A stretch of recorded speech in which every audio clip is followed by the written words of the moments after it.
Do it live. Do it live. Do it live. Do it live. Hold on. Boomerang. Whey. Hi, everybody. Welcome to the Iraqi prison cell that I've borrowed off Ruin. Hi, everybody. What's today's date? It is Wednesday, September 24 in the year of our Lord, 2025. It's autumn, everybody. Yay. It's autumn. Or if you're in the southern hemisphere, it is springtime. Yay. Should we get on with it? We're a little late. I do apologise for the tardiness of our arrival. So let's get some guests on. Okay, so first up, all hail Emperor Goodwin. Yes. Yes. Absolutely. You all right? Yeah, I'm doing all right. I'm definitely happy because a terrible series is over and I don't have to ever watch it or think about it again. Oh, and pray tell what? Alien Earth. No, that was there was no final in the finale. It ended as it existed terribly. Really that bad? Oh, it is probably the worst season of TV that I've ever watched, and most assuredly the final episode was the worst episode of TV I've ever seen. Worse than Manimal I would watch 10 times before I would watch it. Fuck. God, Manimal was bad. It was. Yes, it was. But was it as bad as what you call it? Acolytes with the mind you. Acolyte is magnificent in comparison. We talked about, like, in comparison to other things, Game of Thrones season 8 far better. The Acolyte definitely better. Ahsoka, I mean, at least things were said and they made sense. And even though we had a lot of ass shots and then women with their ass shots were fantastic. Exactly, yeah. But they were consistently in the same place regardless of when the camera shot one way or the other. This show, I mean, it's not just writing, it's not just acting. I mean, it's basic editing and cinematography and directing. All of it is incompetent from top to bottom. I've seen student films that were far better than this. Do we know how much Disney invested in this? 250 million plus. Yeah. Which is why I want them to make 5 seasons of it. Just go ahead and burn all of your money down. Speed run your way to bankruptcy. But you know as well as I do, it's not their money. Well, it will be. I mean, at some point, the shareholders are going to, again, if the shareholders want to burn their money, I'm more than willing to encourage them to do so, so that they can no longer do it. I think the natives are getting restless. Here you go. Alex Ashgan, Ryan Shlomo, bring in price already brewed. Let's do it. Difficult, but I'll try. Yeah. Emp, it's great to have you on. Absolutely. Shall we get the next body on? You bet. Okay. It is polar bear, cigar, global warming, interrupting. Istaphobos. When I said 5 minutes on Alien, I didn't mean like just with Jay. Gordon's alive. Gordon's alive. Cheers, chat. Oh, that was a good one. Cheers, chat. Cheers, Mr. Brown. All right. I think you've already covered it. Go. I applaud Jay's optimism, thinking there's not going to be a season 2 of this, and he doesn't have to think about it anymore. But no, I'm not watching it ever again. Live from the crypt. It was dreadful. All right. It was just like a Mad Libs. Let's just make stuff up. We don't care what happened in the scene previous, much less, the episode previous. But at least we now know for sure Wendy is the bestest ever. She is. Yes. She's better than Rey. Yep. She has more powers. That's all it's about, though, isn't it? I think so. Yes. And we're done with all the really weird, creepy, pre-adolescent. How did the eyeball get on? All right, our boy Tentacles. Yay! He was abused. The Mary Sue slapped him and kicked him, and there was again. This is the only moment of tension in this entire series. Is when all of us watching were like, "Oh, they are not going to kill Tentacles like this. No, they're not going to pull a Ryan Johnson and subvert." And no, thankfully he was able to escape. Oh, thank God! So yeah, he found a ride home on somebody else. Tentacles was the real star of this show. He was. He's the best boy. But they really did set up an alien that was very intelligent instead of just the sort of instinctual animalistic xenomorph. There was a lot of potential there, and they just didn't give a shit about it. Yeah, I mean, he didn't even get the numbers of pi right. So, what are we doing? And on that bombshell, it's great to have you on, mate. Thanks. Great to be here. Yes, Gavin Blackburn, love you, man. Wrenched, Bog Dune. Yeah, well, Bog Dune. Okay, shall we? Yes, please. Oh, what's this? Sword in the Storm. Hello, mate. Wrenched. Anyone else watch F4 now? It's free. It's already on Disney Plus. Don't know. I don't know. I mean, I know Superman is on Max.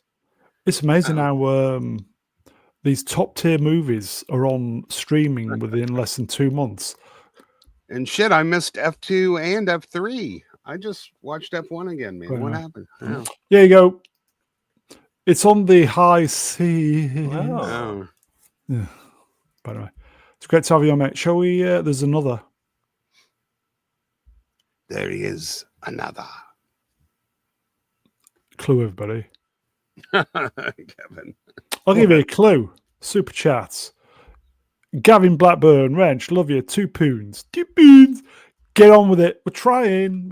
I'm trying to ease into the stream. Yeah, it's like decompressing. But anyway, here he is, everybody. From the hip. It's shit. It's woke. They're evil. It's the Mega Geek. The muting is muted.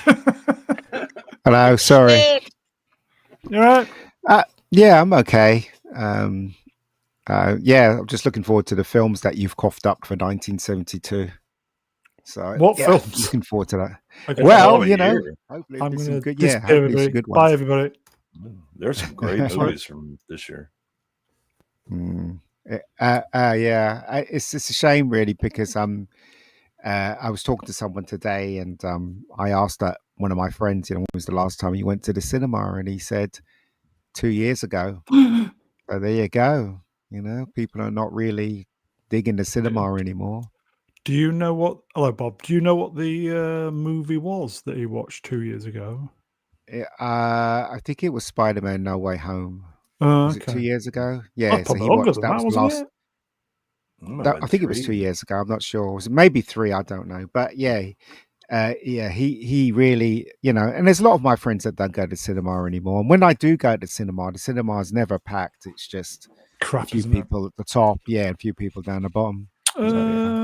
Here you go. Obi Stonks, Kenobi, Reg, Top Gun Maverick for me. Great movie. Yeah, it's a good movie. I actually Ranch. saw that in Texas as well. I saw it in England. I saw it in Texas as well. 4 years. It's crazy what a banger year 72 was, and 71 was, and 70, and it just makes me depressed when I think about modern movies and the state of film. Drew Gordon, Wrenched. Hello, Drew. Furiosa was the last film I saw on the big screen. Sword in the Storm. Sorry, go ahead. Go on. They're gone. Even TV shows have gone downhill as well. It's gone are the days when I'm excited about a TV show, and because everything's full of woke rubbish, it really is. It's just, from the hip, everybody. No, but I mean, you don't need to hear me say that. But it's we do, because we do. We need you to. We need you to say all the catchphrases. It's like Bruce Forsyth. Bruce Forsyth not saying anything. Yeah, it's not like, even. Yeah. Interrupting. Go ahead, go on. Go ahead. Go on, Istaphobos. It's not just the woke anymore, because some studios are sort of abandoning the woke, but we're seeing it's also just real incompetency, lack of internal logic, terrible storytelling. I always attributed these things to the woke, but it went from The that woke. just to slop. That's why I always argued it was always the competence that was the problem. The Right. reason that so many of these were doing the virtue signaling and all that was the fig leaf to hide their incompetence. Yeah, it- exactly. That was the thing, though, wasn't it? That the reason why I say the whole thing is covered in woke is because those people who don't have the experience writing screenplays, they're hired because of the woke, the DEI. Yeah. So and it's all because all mummy and connected, isn't daddy it? or whatever. Yeah. Sun and Storm too. Wrenched. Endgame was the Endgame. last movie. Thank you. Was Oh, the wow. last movie I Saw in the cinema. Yeah. fat. Lobber Wrenched. Last film I saw at the flicks was Doctor Strange. And that was very strange, wasn't it? That film. Punchable face. Oh, punch wrenched. It killed cinema for everybody. To be fair, 4 times I've been. It's like you know, when I was on Dan's channel, they were talking about what is it, the Murder Club, and you know, it's directed by Chris Columbus, and everybody was saying it was really good. And I started watching it, and I was so bored. It was like Who? a TV episode. What? The Murder Club. Oh, okay. I never heard of The it. Murder Club. It was awful. I was just sitting there going, when is anything going to happen here? Okay. And of course, the woman is the person that's leading everything. So, you know, you just can't get away from the woke stuff, can you? Is Crazy. Murder Club anything to do with S Club 7? I wish it was. At least we get some fit birds to look at. Yep. But no, sadly, no. Yeah. I would say to all the peeps who haven't been to the cinema for a while or the theatre, if there is some, you know, they're showing all these vintage films from back in the Yeah. day, you know, all the good ones when we were growing up. You know, Mm. like Aliens was on. Aliens Special Edition was on. It was last week, I think. I missed it. I know. I was going to book my ticket. It's like, where's it gone? So I must have missed it. Yeah. All these classic films when you were growing up, if they're on at the cinema for a £5, I'd probably say make the effort. Yeah. Thing is, though, they're not any cheaper to see the classic films in the cinema. They're the same price as big films. Oh, So it's on the it doesn't 30th. really make a difference. Ooh, so Oh, we is it? haven't- Oh, okay. Yeah, That's I good. was going to book it and the listing had disappeared. What? Well, okay, Mm. that's good to know then. Also, have you noticed that there's a lot of Indian films that are on, or Asian films, as the Americans would call them? We call them Indian, but there's a lot of those films on Cineworld. It's just peppered with them. More of those films I than anything else. I might experience one of those. Sooliju. God, I haven't been since Men in Black. What? Wow, crazy. What? That's a day or two. So Sooliju hasn't experienced laser projection. Yeah, but No. he's proving he's smarter than the rest of us. They have been good films since Men in Black. Back to the Future, I'm seeing Yeah. on the 30th. I booked my tickets Nice. already, so yeah, seeing that on the 30th. I love Back to the Future. It's one of my favorite films. So It's a good movie. Going to go and see that. Excellent Yeah, movie. yeah. NPC person. Hello, mate. Movies are shit these days. They are. Yep. They are. Have They you really are. speaking of shit movies, have you noticed all the James Gunn is still trying to sell us James Gunn's Superman on the twats with all the Don't care. I don't deleted care. scenes and all this garbage. All this stuff. It's not Superman. It's All not the stuff Superman. he had to. No. Welcome to just talking at each other. All the stuff he had to cut out because the test audiences said it was shit. Now you can get it on a disc. Great. Mm. I'm It's waiting not for Superman, is it? No, I'm waiting for the Sorry. director's Mm. cut. Would you be interested in watching the director's cut? No, listen, that film sucks. It is the worst Superman film ever made. It really is. It's awful. And you know what? Sometimes people are dumb and they can't see it. And I've got a couple of friends that really liked it. But what they're not seeing is what you're supposed to be seeing, which is Superman gets beaten to crap all the way through the film. Yep. And they seem to ignore that. Do you know what I mean? Because it's like a nicely decorated cake, but when you start eating it, it tastes like shit. So that's the way I describe Superman. Just And Ian shit. should know he saw it 8 times at the movies. In one day. Not one day, no. It's just I fell asleep on the 5th time, I think, halfway See, through it. This is a bold statement, and I'm gonna agree. Actually, Soul in the Storm Ranch, it's worse than Quest for Peace. Well, at least Quest of Peace tried to make Superman, although the effects were bad and the story was bad. But Superman was Superman. He wasn't this wimpy, stupid, idiotic idiot that he was in James Gunn's film, was he? You know? Well, time always tells, and regardless of the people pushing this and shilling for it and all the artificially generated hype, it's been a couple months and people just aren't talking about it anymore. And a lot of people that said they liked it are coming out and saying, yeah, when you really think about it, wasn't that great or is a little crappy. All of the summer movies are not aging well, and it just became fall. You go, Stephen John, Woolspot, hello Stephen. A scat cake. Fancy a bit of that, Ian? A scat gross. cake? No. Scat. Thing is, though, when judging a TV show or a movie involves objective or subjective criticisms, doesn't it? Objective criticisms is unbiased, and that's how that Superman film falls when you use subjective criticism, because some of the stuff doesn't make any sense, and the other, I guess, the objective criticism. Or have I got that wrong way around? I'm not sure. You got it the wrong way around. Yeah. Wrong way around. Yeah, the other one. I tell you what. Lord Emperor, you could take it from here. I've said it all wrong. Yeah, I mean that's so you're absolutely free to like whatever you like. I mean that's just pure taste and whatever emotional impact it had on you, right? And that's purely subjective. But objective things are like, again, does the story make sense? Are the characters logically consistent? And if they behave in a certain way, is there a reason for them to do so, and not just because plot needs to happen or writer couldn't come up with a better way to make it work or anything like that? And I think the concern that many of us always had about James Gunn taking over Superman in particular is that that's not in his wheelhouse. He has always made quirky ensemble movies with a certain amount of comedy in them, and there's nothing wrong with being good at that.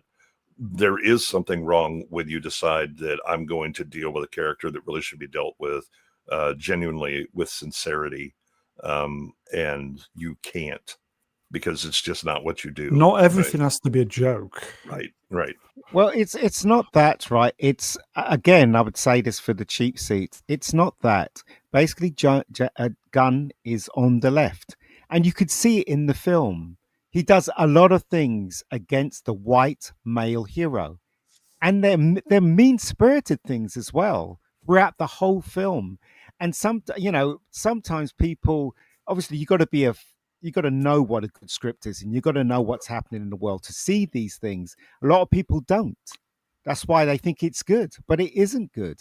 I had one of my nephews said to me, "Oh, because you're stuck in 1978, Chris Reeves, Got you. that's why you don't like it." Do you know what I mean?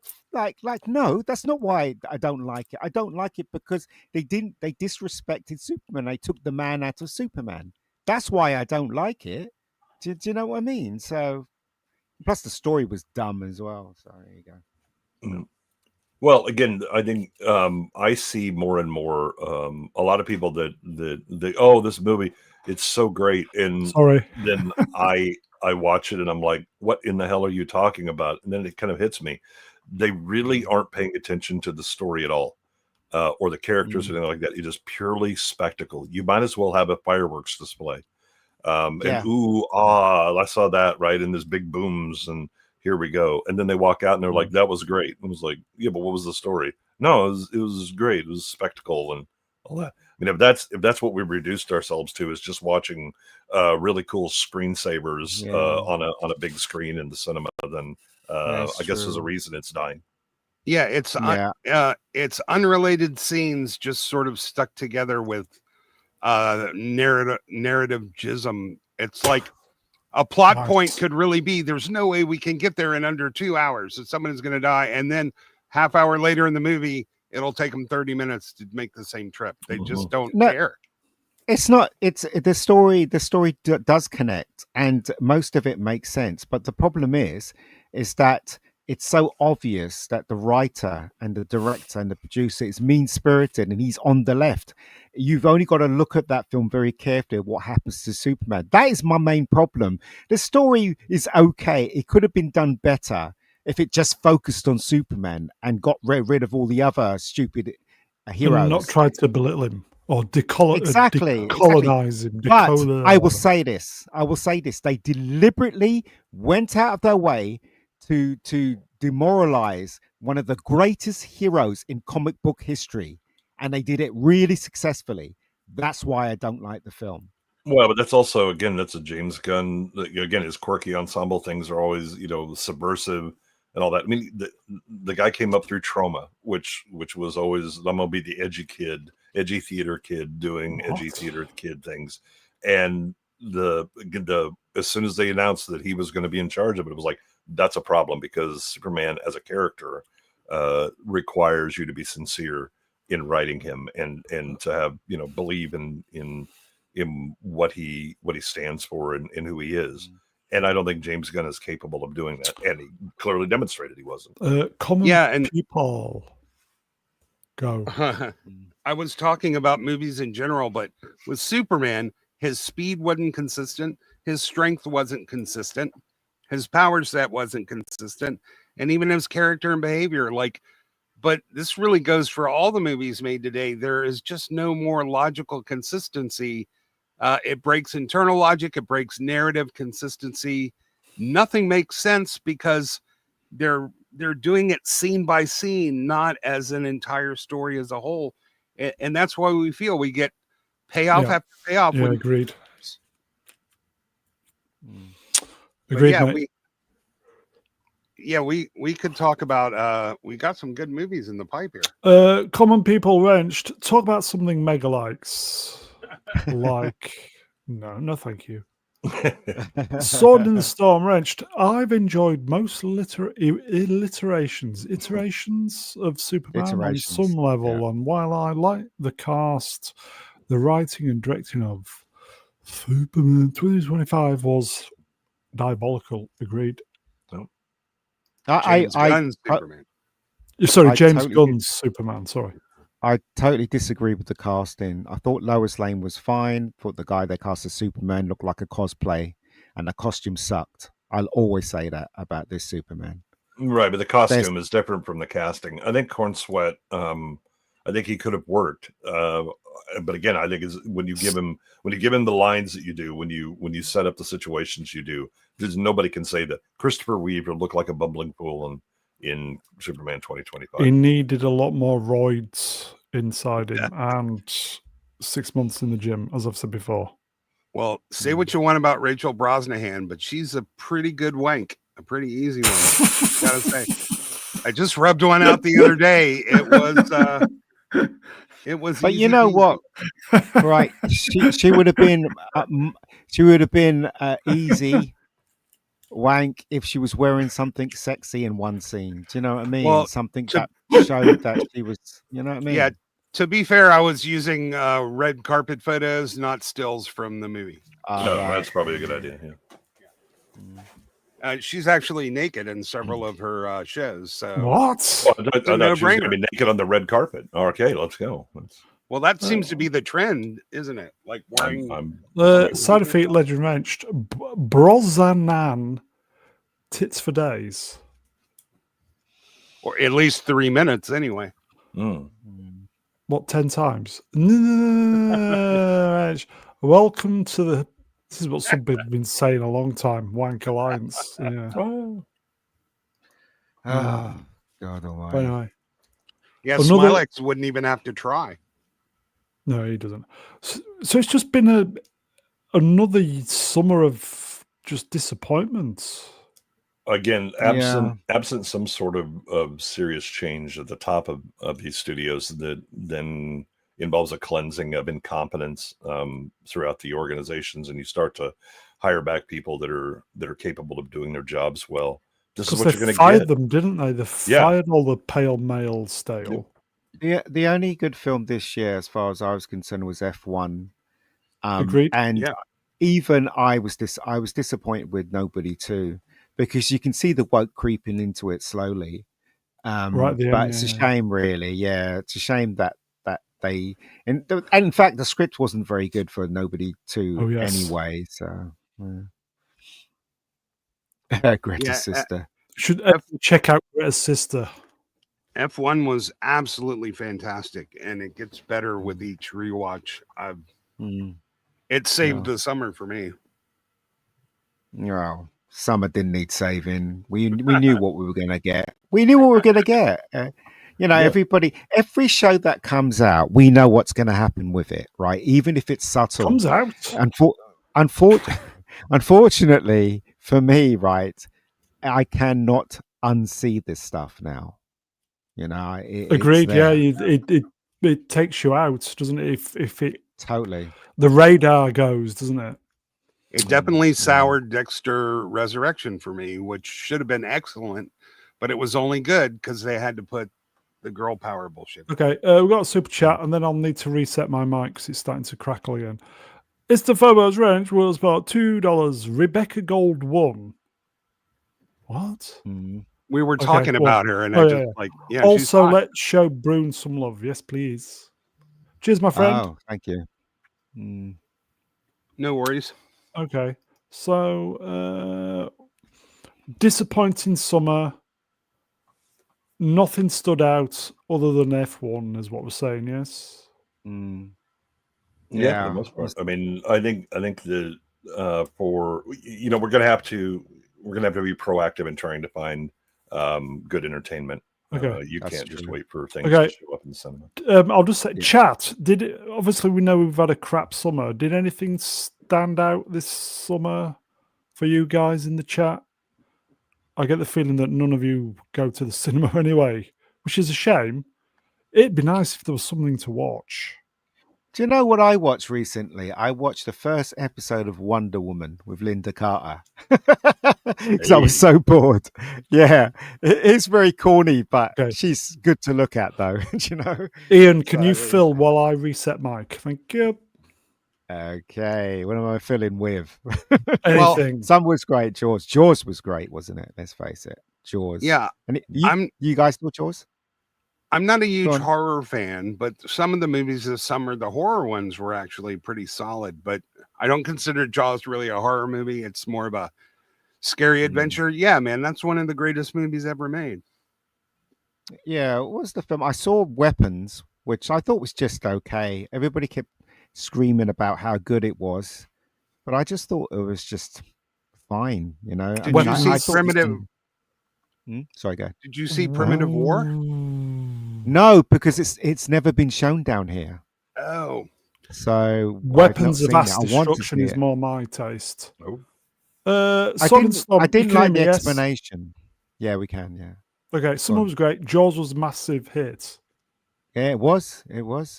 And they opened that what is it? A museum in America, didn't they? And Spielberg turned up, and they have all the stuff from the movie. They have the chair that Quint was sitting in, and they have Bruce the shark with the actual shark that they used in the film. All this memorabilia, and amazing, it was great. Yeah, great. I agree with this. Wrenched Warfare, great movie. It was good.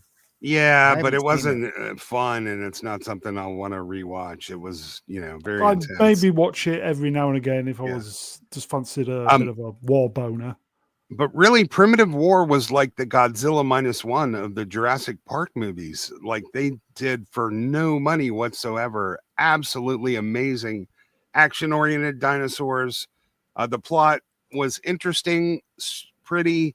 There was no woke about it. It was really well done. I'm sorry that it didn't get a bigger release. We had Jurassic Which one was it? Jurassic in Space? What was it? Oh, Jurassic in Rebirth, Space. Jurassic Afterbirth. World Rebirth. Did anybody watch? Ian, did you watch that? Yeah, it was terrible. Yeah, it was- That movie with Scarlett Johansson. It was Yeah, awful. that talk about narrative inconsistency and just stupid fucking Yeah. writing. Oh my god. It was dumb. It was dumb as shit. It really was. I mean, I was just sitting there going, "Why am I here?" It was my brother's birthday, and I asked him what film he wanted to see. I said, "F1's pretty good." And he goes, "No, let's go and see the Jurassic Park film." So Was I had he to the sit one who through the sat in your Jurassic Park film. Enterprise? Absolutely, yes. He I think you was. need to get There you another go. brother. I'm going to say that as your friend. I love him. He's great. Istaphobos Wrench Rosebot, member for 8 months. Wow. Is it really 8 months? Christ. Was it I take a likes? What? Oh, I think that was autocorrect. Go on, read it. I rather liked Primitive War, and Weapons was good too Oh, okay. for the summer movies. The only problem I had with Weapons was it was just like Stephen Moffat's writing. It was a good premise, but when they explained what was happening, I thought, oh, jeez. So I was disappointed with the explanation, put it that way. Here you go, Wingman Picats Wrenched. Best movie I saw in a theatre in a long time was seeing Jaws a couple of weeks ago. Wow. Yep. Jaws is a great movie. Yeah, Great I was disappointed that Primitive War did not get a decent release in the U.S. It was basically weekend and done, and there wasn't a lot of advertising for it or anything. Even though once people became aware of it, they were like, "Well, hell yeah, I'd like to see something like that in the theater." And nope, you're not going to. Have a nice day. Who's those two guys that do trigonometry? Oh, Constantine. And Yeah, and the other British guy with the fucked up hair. Yeah. Yeah, they were talking to what's his name? The big guy with the ball head. What's his name? It's that podcast. Joe Rogan. Joe Rogan. Okay. Joe Rogan. They're talking to Joe Rogan, and they were saying things that I knew a long time ago. They were saying things like, the organization wouldn't accept you if you weren't this color, that color in the 70s and stuff like that. And if you didn't perform in Glasgow, was it the thing they have in Glasgow in Scotland? Then Fringe. you don't get on TV. The Fringe, you don't get on TV and stuff like that. And and if you do stand-up jokes, there's all these rules you can't say, whatever. I knew all that stuff even before all the work stuff started because I experienced all that stuff when I was trying to get work in the industry. Always the door being shut in my face, always. And in those days, because of racism. But now it's beyond that. It's something more, isn't it now? So well, I mean, it's remarkably similar, right? It was the thing about entertainment has always been insular and kind of inbred in the way that the hiring is done and things like that. And if we all look alike, then we don't want somebody else. But then you had the big overturn where, we got to get rid of this and we're going to flush everybody. And then they start hiring everybody that looks like them or agrees with them or whatever, right? It's the same behavior. It's just different goals and metrics that they use. And less competent. Ian, if you were to direct a movie here, you know what they would tell you? They would say, could you direct it a little more black, please? I don't think it's black enough. It's really funny because have you noticed trailers now? They always pick a song from the 80s or the 70s and they always use it in their trailers. Have you not noticed that that's what they're doing? Yep. Well, again, the only thing you have left is nostalgia mining. So here we go. Absolutely, yeah, absolutely. So it used to be rap music for every trailer that comes out, but now it seems to be old songs that's connected. Well, I don't know. Anyway. Trigonometry is a great podcast. It is. Those two guys they really got it. On the ball, they really do, and they do come up against some stupid people, some really dumbass people that talk a load of old bollocks, and you see them just sitting there going, "Yeah, how the hell could these people be saying this stuff?" So anyway, and now they have to travel with security too. Crazy, isn't it? Get Constantine Chrisin and Francis Forster on the show, Brune. Do it after Lauren Chen, though.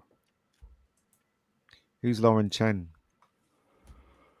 A Russian spy from China. I don't care though. She's a solid one. Mum has got a thing for a bit of a boner. Anyway, okay. Mm. We're going to let Swappers on. He's fucking about behind the scenes and it's annoying me, but I'll let him on.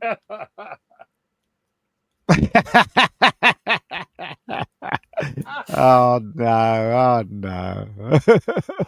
Swappers, I'm going to give you 10 seconds to change that or you're off. I'll bet it's a UFO. That's a flying saucer. Just as I'm about to get to the Star Wars stuff as Could be well. a symbol. That's a symbol, yeah. It's a shield. I think Swapper's a bit of a tit. I don't think he can hear you. He's Well, we can't hear him. He's definitely muted himself. We've got a super chat. Agent Alonzo Mosley. We should do Midnight Run one week because it's such a good movie. Yeah. Yeah. Shots Reg, fired. $5. No message. I don't think it was a super sticker. There's just a super chat with his thanks. Thank you, my friend. They're just whipping it out and putting it on the table. Cheers, my friend. Was that last line in the film? Oh my god. Oh dear. Swappers, you kill me, mate. They should call him Slop Shop. Had some implants. I thought I'd show them off. Right, okay. You've done your fun. Could you have it normal, please? I spent 10 grand on these, Brown. I want everyone to see them. Yeah, 10 grand each boob. Yeah. Okay. TBA 72, everybody. Woohoo. Mm, Can you believe it? 72 of something. 72. Please like, share, subscribe. Without the Oxford comma. Is it the Oxford comma? Without is how you have it. Okay. Yeah, you folks, you need to do the usual stuff afterwards. Comments, like that hype train thing, if I can work it out. What is that anyway? I don't know. You have to do it on your phone or Hype something. train. I don't know how it is. Just Right. YouTube making things. YouTube trying to get people to interact with the channel to get it noticed, and then not actually doing anything about it afterwards. Except see- rewarding the people who spend more money. Yeah. Did you see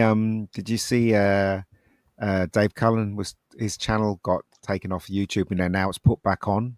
What? And Yep. yeah, and it's because, according to him, it's because Google had put out a statement saying they were under pressure by the Biden government to What? get rid of channels. Oh yeah, they restored yeah. thousands. Yeah. They Yeah. said they were Thousands of restoring channels. everybody that they had, the creators that they had removed their channels from. What's Dave And- Cullen got to do with it? And they So Dave's original channel was he questioned certain narratives at the wrong It time. was very social commentary, wasn't it? Yes. Oh, was it a different channel then? yeah. And Yeah, he's got Google the entertainment one, and he's got like a Something computers one, wasn't Yeah, it? Computing Forever, Forever Computing. That was the something. one. That's Original, the one. yeah. Yeah. and Google explicitly stated that these channels never violated any terms of service. It was all political pressure from the Biden administration. And that was a load of wank. Yes, there was Computing political pressure, Forever. but the fact is Love that quality. Google has a long and proud tradition of suppressing things they don't agree with, yeah, whether it's absolutely. TOS or not. It I'm was still doing it. they're Yeah. they're busy doing the oh no they made us, and I was like okay. But I am surprised they admitted that they were free and clear from terms of service violations. Alex Ashcan It's not Ranch. like 'em. Dave did he get very political then? Well, it wasn't On so that much channel, he political, did. it was- Yeah. Sorry. Gold swappers. It wasn't so much political, I don't think. It was more sort of talking about what's going on behind the scenes, behind the government, if you know what I mean. So it's sort of, there's a lot of channels out there that deal with this administration or Labour or whatever, Right. Conservative, etc., etc. He's kind of a bit more delved into other things than that. And it was a little bit too close to the truth. It was kind of behind the facade of what we get fed by the media. And I think he's going a little bit too close to the nerve with a lot of things, and they just silenced him. Oh, is this true? Here we go. Valletta says, hello, Mhm. Valletta.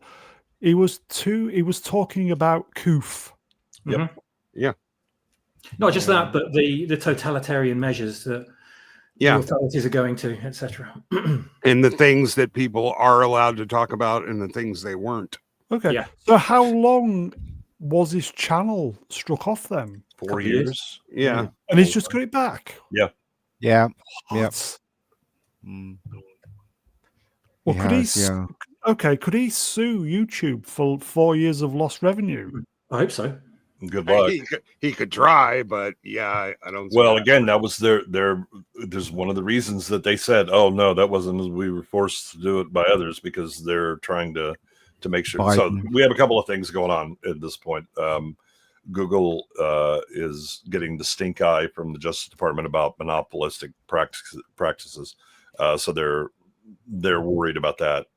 But secondly, that if they do decide to bring that stuff back in order to appease the government, what they can't do is admit that it was their decision, because then they would be criminally culpable or civilly culpable. And so instead, it's better to go. The government made me do it. Okay, the last time we're going to see Fat Lobber in the chat, I must have got banned from over 50 YouTube channels for typing the words Yeah. Ivor Biggin. Yep. We've got a super chat, everybody, from the mighty Mog. Swappers, are you available, please? Mog with wrench for $5 US. It says, Swappers, you said we not share that picture with anyone. Did I? There's a reason he's the Apex Jedi. I do not remember. He is. He's the Alpha Chad. Yeah. Alpha Omega Chad. Mog was in Acolyte. Yeah. We're not going to see the Acolyte again, are we? Sadly not. More's the disappointment. Fuck's sake. Anyway. Who saw this? A new adventure awaits. Experience the Mandalorian and Grogu only in theaters. May 22nd. I laughed when I saw the trailer. I literally got more excited when I found I had one pair of underwear extra, so I didn't have to do laundry today. In the trailer of this movie. Listen, I laughed because it's very stupid, isn't it? The trailer. This is the way. This is the way. This is the way. This is the way. This is the way. This is the way. Was there mixing a techno tune there, bro? Oh yeah.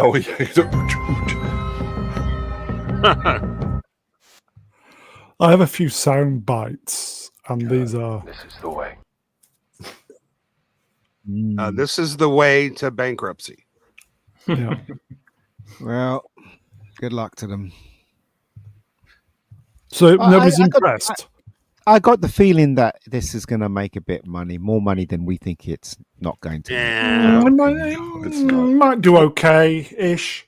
450. I think it'll tops. do okay. Yeah. I think 450 worldwide gross 450, but how much is it costing?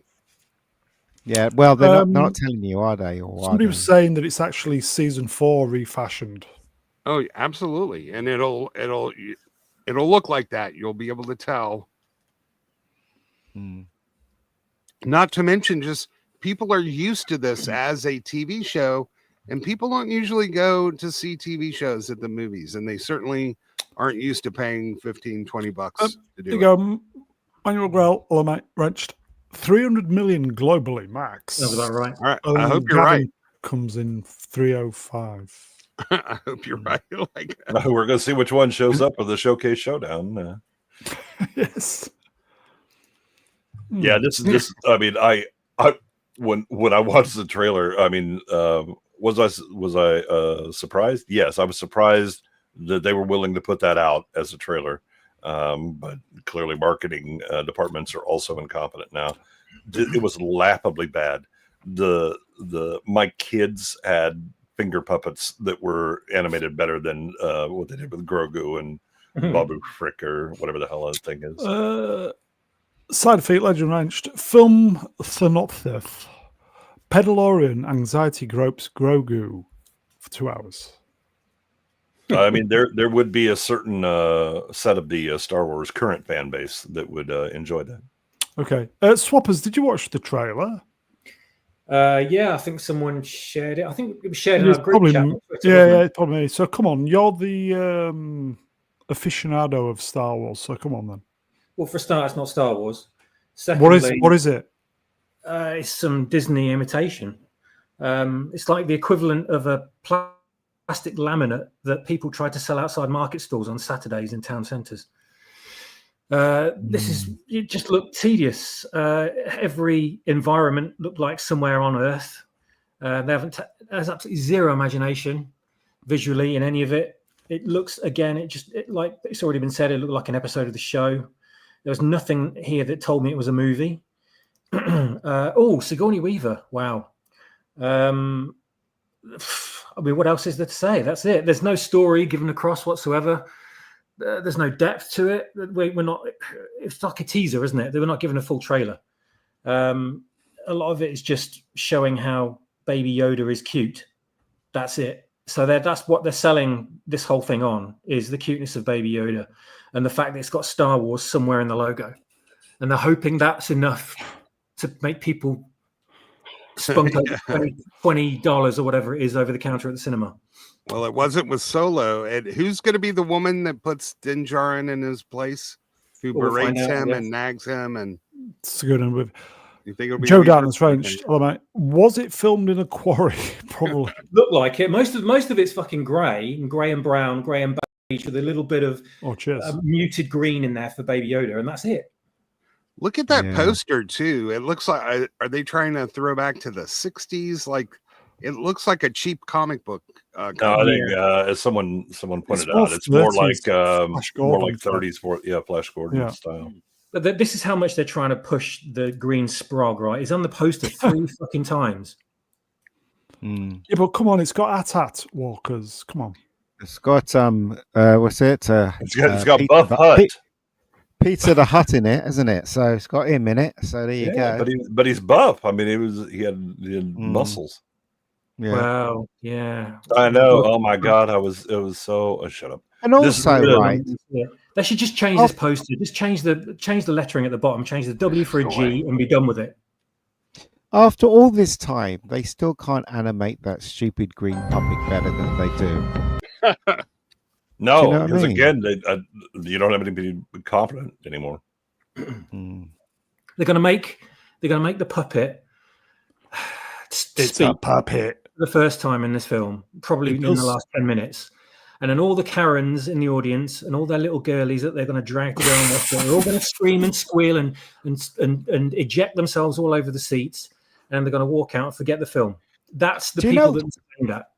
Do you know Grogu, right? The way it walks, it's like somebody's got hold of it with their hand and just making it walk. Yeah, they're just rocking it back and forth. Yeah, backwards and forward. Unlike if you watch Empire Strikes Back, the mastery of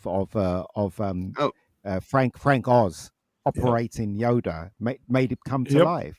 Yeah, so but even the people who Sorry, the people who took over the Muppets are DEI hires that aren't competent. That's the thing. It goes all the way down. Well, Disney owns the Muppets, so yeah. And so they didn't get the best, most merit-based puppeteers. You know, they hired who was ideologically concurrent with them. Crap. Move along. But it really does look like a total amateur puppet job. Right. There. Like irony, they have all-terrain armored transports, and then they show them falling off a high cliff. Yeah. Yeah, there's one terrain you don't want to use it. But what we needed is some terrain armored transport. Why would you get a walker to walk down, near the cliff? Why don't you just use an X-wing or I don't know, a ship that flies? Do you know what I mean? Makes no sense. Because they think it will look cool. Remember, and it will remind you of the Empire. Remember the AT-AT?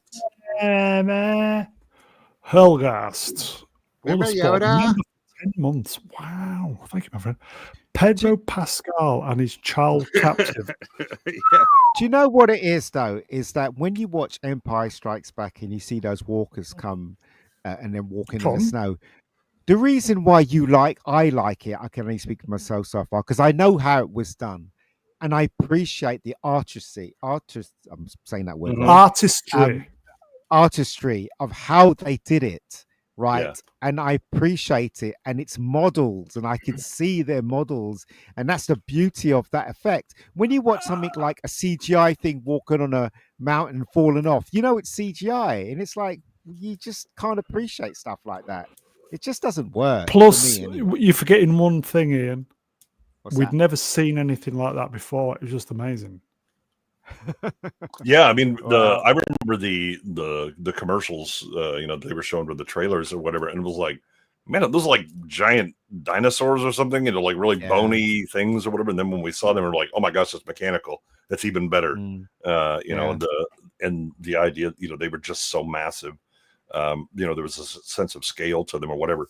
When you have, oh look, we're walking on a cliff edge that looks like it would be a road, in South Yeah. America that Yeah. whatever. But it was like, do you have any understanding how big AT-ATs are?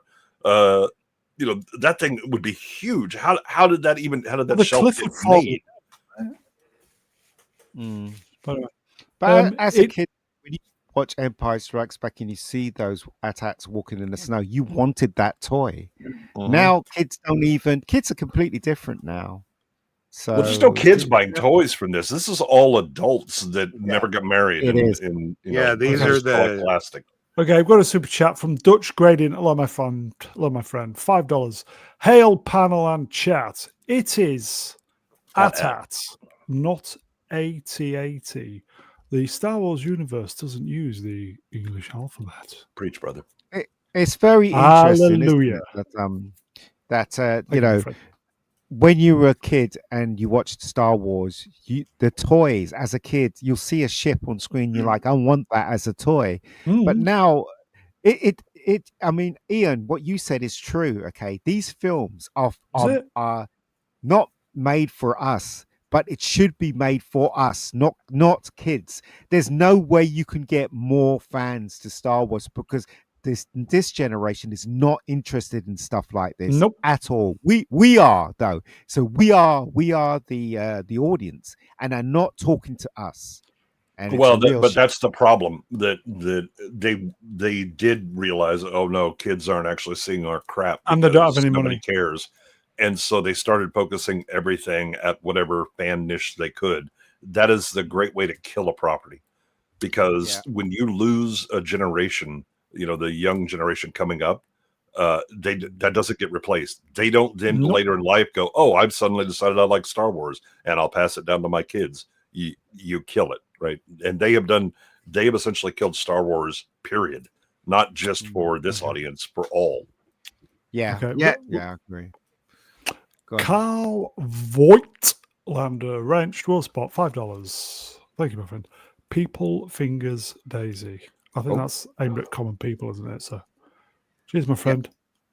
I think it's clear there is a subset of people called Disney adults, and they have massive psychological papers written about them and problems.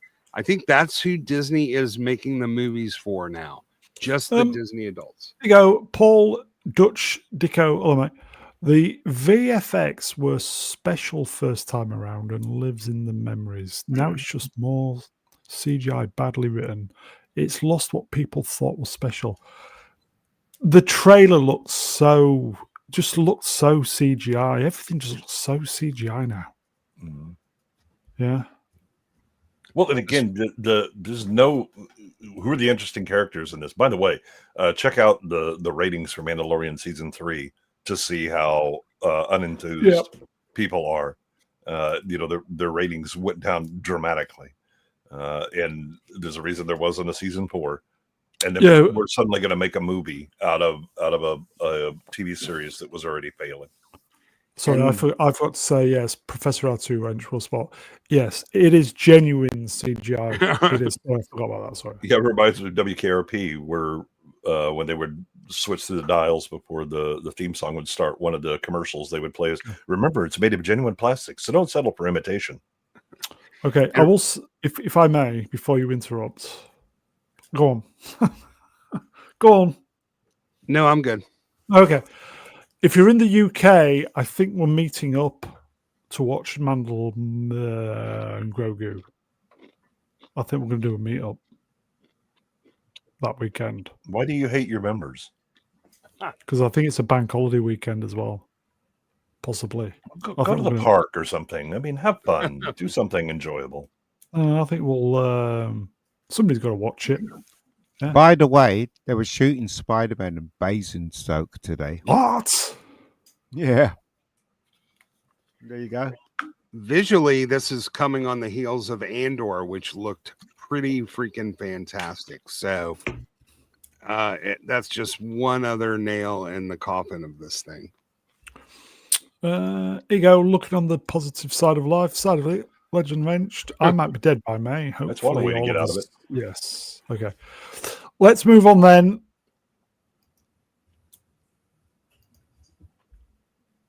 This popped up on my feed. I just thought I'd put it there. Hashtag Carrie Fisher with stunt doubles, Vic Armstrong, and Tracy Eden. What do you reckon, Swappers? That's a night out, isn't it? Why isn't he wearing this bikini? He is Yeah, what- underneath that. What is he wearing? That's not Star Wars. You guys are not Yeah. asking the question. Why is the stunt girl grabbing his dick? No, That's no. what the chain is. It's his fly. It's his zip she's holding on to. She's probably like zipping it up and down really fast, and the camera stopped at that point. That explains the look on her face. She's opening it so Carrie can reach in and grab. She's getting ready. Mhm. You'll never get a picture like that today. He looks like a cow. He looks like he's off to go on a cowboy movie set. Like It was one of the deleted scenes. Wasn't Vic Armstrong the guy who went under the tank in Yep. Raiders? Raiders, yep. Yeah. Oh, and under the truck. Tank Mhm. thing. Was it the truck? The Yeah, the tank- truck. The tank is. Sorry, the truck on the road. Sorry, Yeah. when Indy goes under the Mhm. truck. I forgot how much I like that outfit, though. It really looks good from the side. Mhm. Thing is, you would never get away with that today. It would be deemed as sexist. Why should I get an actress dressed like that? They'll just, it'll just be vetoed off.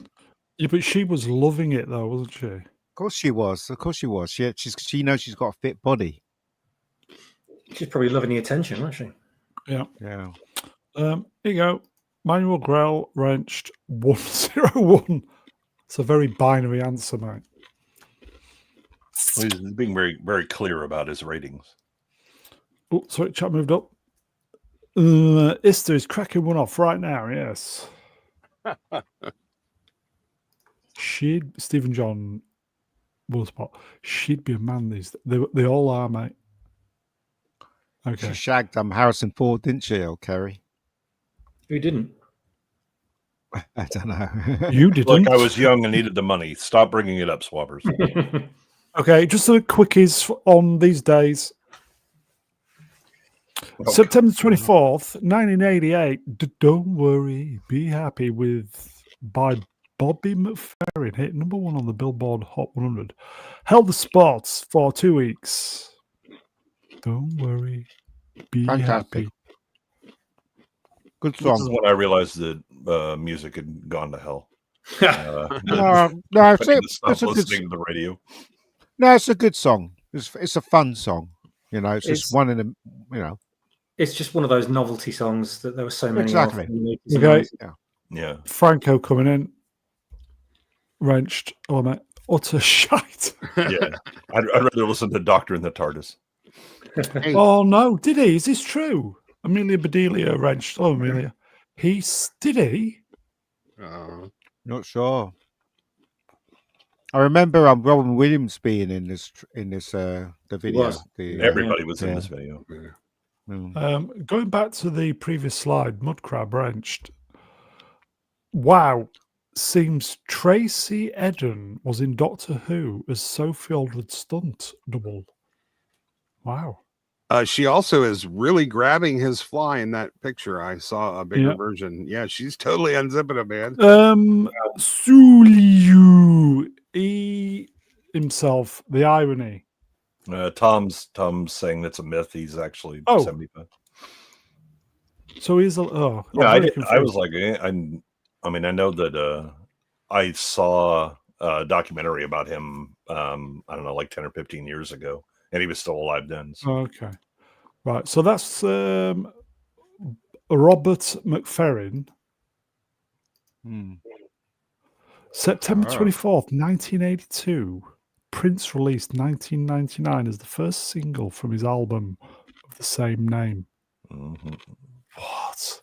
God, is it that long ago? Yeah, it's been a day or two. He's very talented. Very is, talented. He was ashamed of his height. So that's why I keep wearing shoes that kind of boost his height. And Heels. there's something a bit feminine about him as well, which is Mhm. Oh weird. yeah, he was very well. But it was a lot of artists from the 80s were very androgynous, weren't they? Or they kind of lent in both. Their image went in both directions. That's true. Yeah, I had that in the 70s as well. I mean, Yeah, Bowie really David started Bowie. saying it. Oh, sorry, chat moved up. Yeah, Pilax 90. Yep. No, right. Prince was shagging Susanna Hoff from the Bangles. But he was also shagging Sheena Easton as well, apparently. Yep. I think it would be a much shorter list of people he wasn't checking. Mm-hmm. He hated Michael Jackson, apparently. There was that one scene where he was playing live and Michael Jackson was in the audience and he came off the stage and put the guitar right up his face and I think it's up his ass. yeah, no, right up his face and just played. right in Trad front of wife him. Sweeney. Hello, mate. I thought he died because of drug use. I think he had a back condition. He had a really bad back condition, Hmm. and I think he overdosed on painkillers. Was the story? I don't think it was intentional. It was overdose because he was on the good stuff. I think, which was a shame Actually, because the guy was I- amazing. He was, and he was very talented, and he Very made some talented. classic songs. And you can't take that away from him. He gave joy to a lot of people. So yeah. That's Prince, Listen everybody. too much. Okay. Let's see what's next. I think it's movies. Is it movies? Okay. What are you eating, Ian? Doritos. Doritos. Doritos. Yeah. Okay. So Cheesy one. The cheesy one. They're a bit boring. You need flaming hot, mate. yeah. Oh no, I can't stand the flaming hot ones. They're too flaming hot. Okay. So movies from we're doing another great 72. year. Another great year. Mm-hmm. Okay. So Sleuth. Mm. I don't know why you picked this one, but okay. It's Well, come on, Gavin Blackburn. Why did we pick this one? Well, it's Laurence Olivier for one thing, and it was a good movie. Who was it directed by? I think this was it was Joseph Mankiewicz. Oh, I see. It is a good film, tell you the truth. I remember seeing it. So it's quite good, I thought. I was going to say Samuel R. Bronkowitz, but I get the two mixed up. Is this where they got the idea for, Top Secret with Val Maybe. Kilmer. Peter Cushing. Peter Cushing in the library? Is that where they got As the soon as idea I for it? saw Oh, this yeah. image, as soon as I saw this image, I thought of that straight away. Yeah. Well, this was The a thing is, play though, originally, right? It was a it very was. popular Yeah. play, and Yeah. just like a Death Trap with Christopher Reeves. Yep. And and Michael Caine. yep, Mark, Yep. and Mike Cocaine. and a pretty unusual kiss for the time. Absolutely. Yeah. Why was it like tongues or something? No. No, it was just spoilers for a 60-year-old movie. Christopher Reeve and Michael Caine kiss, and neither of them were really all that comfortable doing it. They asked him about it, interviewed at the time, and like had several drinks, just close my eyes and try not to think about it. Mm. See, I thought this. Oh, right. Joseph Mengele is not a good fit for a comedy. Yeah. Damn. Well, I a don't think dark- I've ever dark seen comedy. this. I don't think I've ever seen this. Listen, Yeah, it'll if blow I your have, mind. it's been a long time. it'll blow your mind, just the quality and the airtightness of the writing, how the plot is meticulously constructed and plays out. You might even have like a seizure when you watch it because What? you won't be used to rock solid writing like this. Mhm. The setups and the payoffs and the clues. It's not like Which- that round-headed fool who just makes up stuff Oh. and cheats with his bullshit onion mysteries. Mhm. This is a really well-constructed story.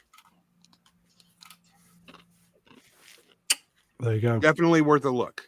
Okay, so Sleuth, everybody, we're kind of thinking it's worth a look purely for its writing, yes? I think it's got like 8 out of 10 on IMDb, which has been a fairly good, reliable indicator. Well, the main thing is Gavin Blackburn likes it, and that's all we need to know, yes? Well, yeah. You know? Yeah. He's been pretty solid so far. Mhm. Slaughterhouse 5. What's this about then? What the fuck is this? That's Kurt Vonnegut. Yeah, no, it's incredible. What do you mean? What's it about? It's sort of it's like a science fiction biographical World War II story. Yeah, this was the one that was inspired because he was in the bombing of Dresden. Right. It's a sort of nonlinear storytelling with a bit of a sort of mental time travel, but the main it really had the centerpiece of the story is the firebombing of Dresden and his survival through it. Mhm.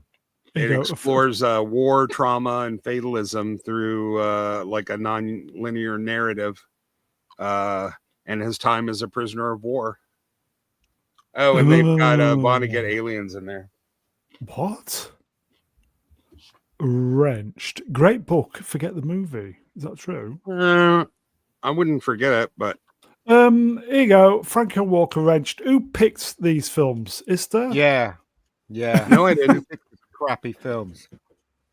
Well, I did not, but You sent me a list, and this was highlighted in green. So I thought, okay. yes, but yeah, I was gonna say I'll stand by it. Yeah, I mean, this was sort of a groundbreaking film in the attempts to adapt a very unique novel. Yeah, it's a good I movie. did have a look at some of the lists of top movies, and this did crop up on a couple of them.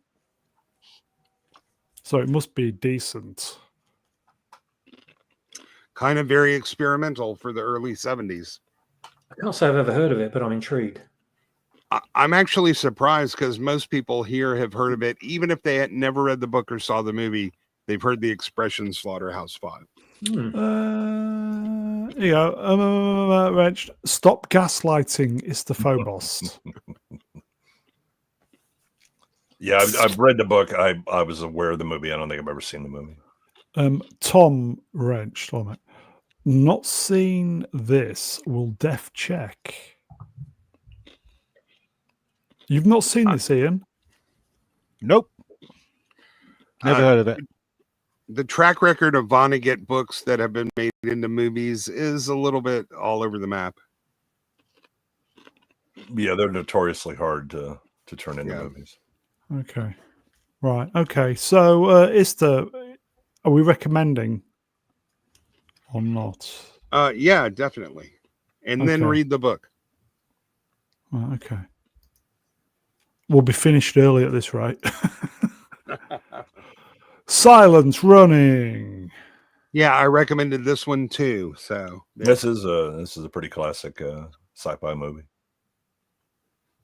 Good film. Ian? Good Douglas Trumbull effects in it. Yeah. It's a good film. It was directed by Douglas Trumbull, I think, as well. Yeah, it was. Yeah. It's basically And- about this ship, and basically Bruce Dern loves flowers and trees or whatever, and the Earth tells him to come home and ditch the thing with all the plants in it. the And forest. Bruce Dern, There's- yeah, Bruce Dern kills everybody and decides to tend to the trees. You might recognize many pieces of the spaceships that were reused in the fleet in Battlestar Galactica, but Yep. What? basically, the world's been destroyed, and the last of the forests are taken off planet and preserved in these giant agricultural domed ships. But then the Earth recalls the ships and says, and Bruce Dern's playing Bruce Dern. He's a weirdo loner who doesn't get along with the rest of the crew. And I mean, this is not an action adventure. It's definitely a kind of psychological thriller combined with sci-fi. It's definitely worth a watch. I mean, it was groundbreaking at the time. The effects are amazing. Yep. Huey, Dewey, and Louie. Yep. Yeah. All sort of roads lead to Star Wars at this point in terms of the visual effects guys and their community. And Sword and Storm Wrenched. So no good movies in 72. No, I'm sorry. This is a Fight me. This is a fucking great film. Have you seen this one then, Swappers? Yeah. Yeah, I saw it when I was really young. Saw it with my dad. Probably wouldn't have seen a lot of movies if it weren't for him, but I didn't know what to expect because I was very kind of, as a kid, you're action orientated, aren't you? With things? Yeah. And it's not that at all. It's not that kind of film, but I was glued to it all the way through, probably because of the spaceships. Yeah. But there's so much in it to love in this film. And it's a very heartfelt story and very poignant. Especially when one of the robots dies, isn't it? Oh, don't. Yeah. Well, there is a go-kart race scene. That's kind of action, but it's a real heartbreaker. Like, we're still in the early 70s. So a lot of these movies aren't going to leave you with that happy, uplifted feeling. Exactly. Yeah. That's kind of what made that decade was so special, I think, because we just don't get that breed of movie anymore, really. No, I mean, what we get now are movies that make us feel like the endings to 1970s movies. Yeah, I loved the three robots in it were just incredible. Absolutely incredible effects. I'm sure I've seen it, but I can't remember it. It was so long BBC ago. Two. They used to show it on BBC Two. Yeah, I know. Let me guess, it was always around Christmas. No, not at all. Oh, I think, okay. I may need to Because check like it out then. BBC would rent. Well, rent is the wrong word to use, but you know what I mean. From America, and they'd have it for X amount of years, and then once the thing is up, they either renew it or they send it back. So with Silent Run, I think they had it for 5 years, and I think every other year they showed it. BBC Two. So yeah, Has it got a great soundtrack? Yeah, it has. It's just such a really well-made film. The special effects now, because obviously they all use models at the time, miniatures, they don't hold up as well, really. But you have to bear in mind the era it was made in, and if you think about what had come before it, not that much, to be honest. Then it's still an impressive piece of work. I showed it to a friend of mine about 15 years ago for the first time. He'd never seen it. And he couldn't get past the opening sequence of the ships because he was just laughing at the effects and the models. And I said, for fuck's sake, man, what's the matter with you? This was made in the early 70s. You've got to respect the fact that this was a forerunner of what we know as modern sci-fi. And you're just sitting there laughing your ass off at it. What kind of a Philistine are you? No, I think it's... Is he still your friend? Great. No. Damn. I'd hate it if they remade this because we all know what they do to it. Yeah, I mean, it'd be a black guy for a start. It'll be a black woman for kind a of start. a 70s environmentalist theme to it anyway. But they would just... Would Greta be the... Yeah, you'd have a Greta Thunberg. It'd be Greta, wouldn't it? Yeah, all of the robots would be called Greta probably or something. Yeah. Except she would be a fat, lesbian, obese black woman. Yeah. And But Doug Trumbull was one of the pioneers of this kind of visual effects. And he left Hollywood because of the last film he directed with Natalie Wood. That was the last film Natalie Wood did. I can't remember what it's called. Brainstorm. That's a good movie, that is. They basically screwed him on that film, and then that was the point where he said, "Oh, fuck Hollywood," and then he went to work for theme parks and stuff, didn't he? I think he worked for. Yeah, I think he came back. So he took up a pretty noticeable amount of time. I think he did come back to do like some effects and things like that, but I don't think he ever directed another movie. No, he didn't. He said that was the last time he'd done it. No, I'm aware of this around Brainstorm and all that. It was like a 7 or 10 year break, but he did come back to do effects stuff. But he never directed again. No. Okay, so are we recommending? Sounds like it. Yeah, absolutely. Yeah, good film. If you got patience, it's a good film to watch. If you haven't got any patience and you like looking at your phone while you're watching a film, then fuck you, don't watch it. Yeah. Yeah. Turn all devices off, fully engage with the film, turn the lights off, and just absorb yourself into the movie, because that's the only way to enjoy it. You kind of get pulled into the same like psychological situation that he's in, and really the only way you can do that is to just watch the damn movie and not be distracted by it. There you go, Joe Darkness French. Is this true then? One of the spaceships appeared in Battlestar Galactica. We mentioned earlier. Yeah. That's one of the reasons I love it, is because it was kind of that era of spaceship design. Yeah. And all the ships in it just look wonderful. All the hardware generally wonderful in the film. Yeah, and despite his friend laughing, I still think it looks freaking great. I think it looks fantastic. I mean, Storm. No, go ahead. No, go on. No, I think the biggest problem you have with like the Apex nowadays is the compositing, because optical printers, you hadn't really got like the precision matting and all that would be invented, Lucasfilm for Star Wars, and so some of them look like it's just hanging around, or the matting is a little off, and so you have some irregularities. That's one of the things that really makes it look dated. Soren Slumrich. Sorry, can you say that again? I was looking at my phone. Indeed. Okay. Let's move on then.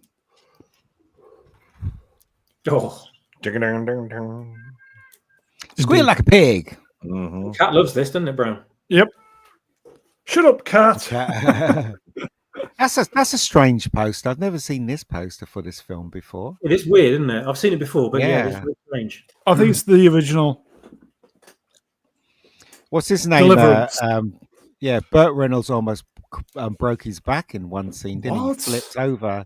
There's a scene in it where the boat goes over the waterfall with the rocks, and he literally does that stunt, and he flips over on his back and hits the water, and he almost did himself in, apparently. Wow. So, What's it about? I'm sure I've seen it, but I can't remember it. Oh, really? You don't remember why Deliverance is famous? I know of it. Yeah, squeal like a pig. You have a purdy mouth. Yo, got a purdy mouth. You got a purdy mouth. Go on. What you call it? Some buddies that decide that they're going to go on this rafting and camping trip and get down in the deep woods. Otis is in it. Appalachia. Yeah. Appalachians, and they have a bit of mistake, and they run into some hillbillies who haven't had sexual relations in a while, and decide that they're going to with Otis. Ned Beatty, poor Ned Beatty. Otisburg. The dueling banjo scene from this movie is classic. Yeah. You have the creepy old hillbilly inbred on the porch. And then ding. Yep. That's what's in my mind about this film is the kid with the banjo. It just looks so freakish, and Ronnie Cox dueling with him. Yeah. Well, that was the inbred part. I think this was one of the movies where Burt Reynolds never had a moustache. He looks weird with that moustache, doesn't he? Yeah, he does. Yeah. Oh, it's actually Downs Hillbilly. It's the first in a long line of Downs characters. That's true. Vincent Moonmood. Never hear a banjo the same way again. Yeah. Yeah, whenever you hear dueling banjos, it's like, oh, hold up, somebody behind me. Just making sure. Did Deliverance win awards? I believe it did. I don't know, but I think it made Burt Reynolds' career. I think this film was responsible for pushing. Punchable Face wrenched. IGN 8 out of 10. Correct amount of. It got a Best Director nomination, a Best Editing nomination, but it did not actually win any of the Oscars. It won some others, but it was nominated for Best Picture, Best Director John Boorman, who later on went on to do Excalibur, and Best Editing Tom Priestley. Is this true then? So Tom Wrench. It is a very well made film. I seem to remember, but once is enough. Yeah. Yep. That is true. The action sequences were quite good, and the cinematography in the woods. It really was. I swear it would almost be considered like an indie film if they made it. Flav Reg will spot. Love this film. There you go. I only seen it once. Was that enough? Yes. Best Humming nomination. The poster would be a bit more, let's say, descriptive, or give you a forewarning of what happens in this movie if the eye was brown.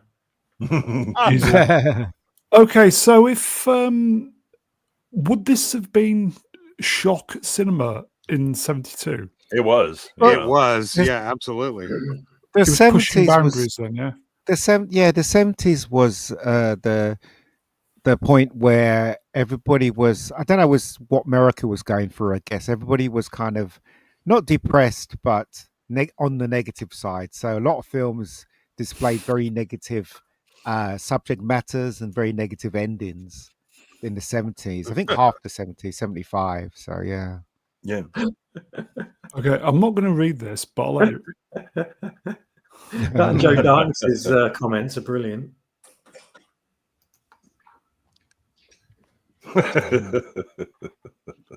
Joe Darner's French. Who put the sand in the line?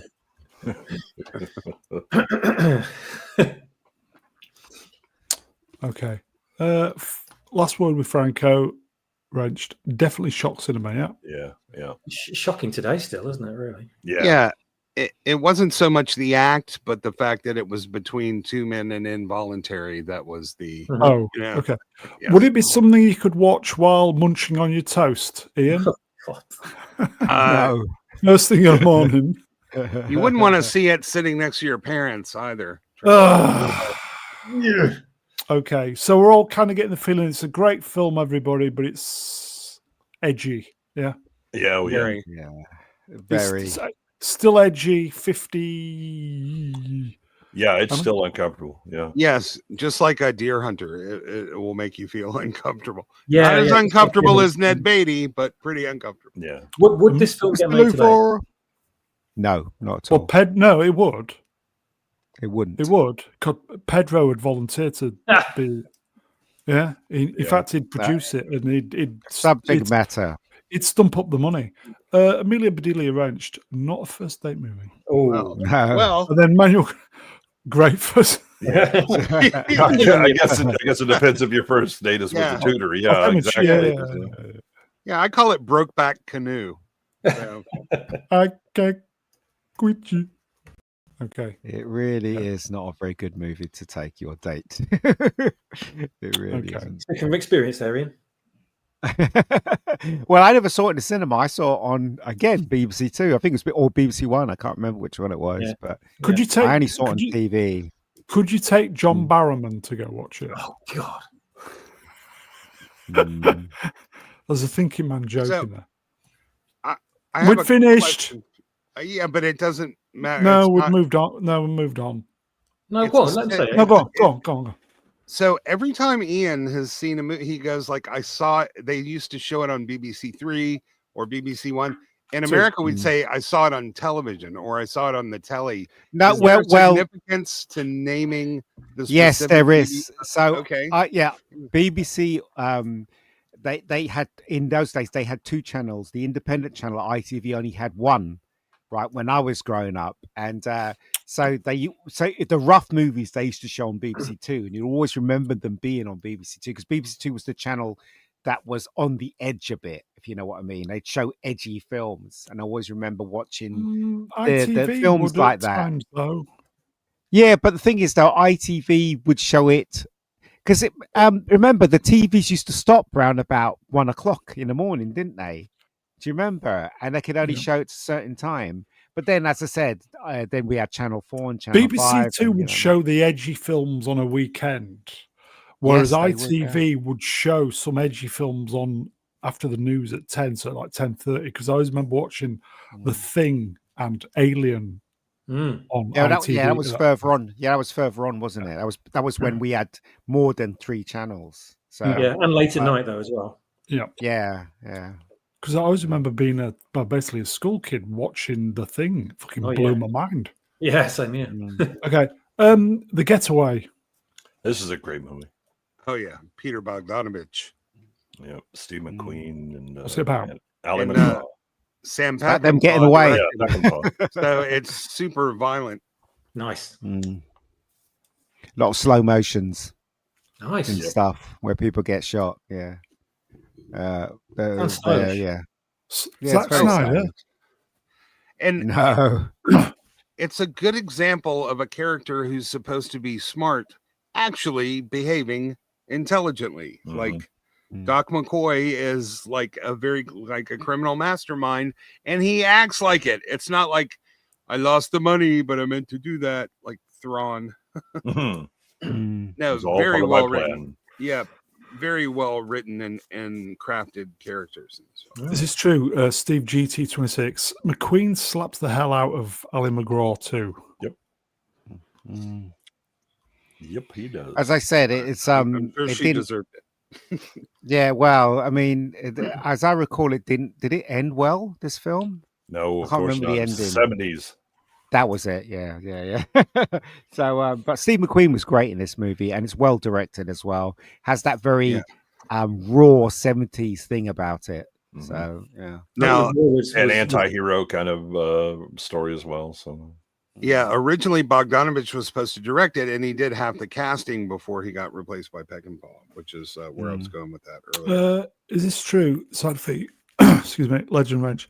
There was a remake. It was shit. yeah, I do remember. Who that was in the remake? Who was in the Well, remake? If the first part was true, you already know the second part is ipso facto true. Yeah. Yes. Who was in the I think it was 94 maybe or 96 or Yeah, it was in the mid-90s. Who was in the remake? I don't even remember. It was so bad. I was like, okay, my brain just went, okay, we're not going to use those neurons anymore. Let's just wall them off. So yeah, it was Kim Basinger and Alec Baldwin because they Baldwin. were. Oh, there you go. There you go. And it was fucking awful. But it did have a couple like Philip Seymour Hoffman and David Morse were in it, and I like them. They're usually fantastic. Also, Michael Madsen was in it. Great cast, except for the two leads. And why would you remake this? It's such a classic, though, isn't it? I mean, they remade money. Thomas Crown Affair. They remade everything. Why do they make anything? Because they're already out of ideas, and it was the mid-90s. Plus, Ali McGraw was quite a sex symbol, wasn't she, back then? Yeah, wasn't this about the same time they remade the Thomas Crown Affair? Wasn't that the mid-90s? I think Thomas Crown might have been, was it later 90s? Yes. Let's see. It was 99. Yeah, it was a little bit later. Okay, so are we recommending? Yeah, absolutely. Okay, I have seen this, but it's all these obviously years and years ago on BBC. I just noticed. I do like the way they display the names of the two leads at the top of the poster. Very 70s. Yeah, McQueen. Mac. Oh yeah. Well, they also get it in the correct order for the photos that are on the poster, unlike modern movies where you'll only have three people standing there and you look at the names and they don't match up with the people below them. It's a very, very well designed poster. It is. I like it. Lots of kind of vanishing points and yeah, and I definitely also recommend not only the movie, but if you're in the market for a hammered fire handgun, the 1911 government model is certainly one to look at. And on that bombshell. That bombshell. Single action only, by the way, but okay. Carry on abroad. This one isn't. This one's okay. This is the one where they didn't have any windows in their the hotel floods. The hotel, the hotel was just being made, wasn't it? Yeah, there's some really funny moments in this film, but again, it's not one of my favorites at all. But it passed the time when they used to show it a lot on ITV, I guess. So yeah. Are we getting one of these every year? It seems like it seems like Pete Carry On, wasn't it? Yeah, Ian's obsessed with Carry On. No, I love Carry On films. They're excellent. I don't like all of them, but the ones I like is yeah.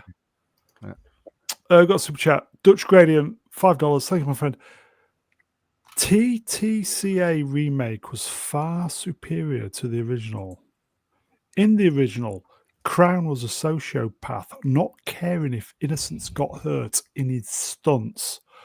The remake cared. Mhm. Right, but again, that's a difference in tone. The Thomas Crown Era. affair is very much of the 70s, where Yeah. you have this kind of anti-hero thing. Okay, thank you, my friend. Okay, so Swappers, you into carry on abroad? I did enjoy it at the time. It's been so long since I saw it. Again, it's an acquired taste, I think, for a lot of people. Carry on humor. It's very much of its time, and it's all based on innuendo. So if that loses power with you very quickly, you're not going to enjoy this series. But you know, it's kind of turn your brain off and just enjoy it. If it's the cheeky humor it is, you'll enjoy it. Okay, You see a lot of cheeks. You do. The British film industry they were actually making films of their own films without the help of any money, without Americans and stuff like that. Every TV show that was successful, from George and Mildred to Man About the House to Bless This House, they were all made into movies. All of them. Do you know what I mean? So we were riding high at that moment in time. I think Bless This House this year as well. But anyway, okay. I think so. Not sure. It was a double year. Carry on Matron. Carry They on had Matron. Yeah. Matron. Is that the Transformers version? No. It's very funny. There you go. I like this one. Sword says Carry On Nurse as well. Yeah, didn't they all play the same characters in all the medical ones? They did. Pretty much, yeah. Carry On Matron's a great one. Who was in this one? It was Frankie Howard was in this one, wasn't he? Yeah, he was. Yeah, Frankie Howard.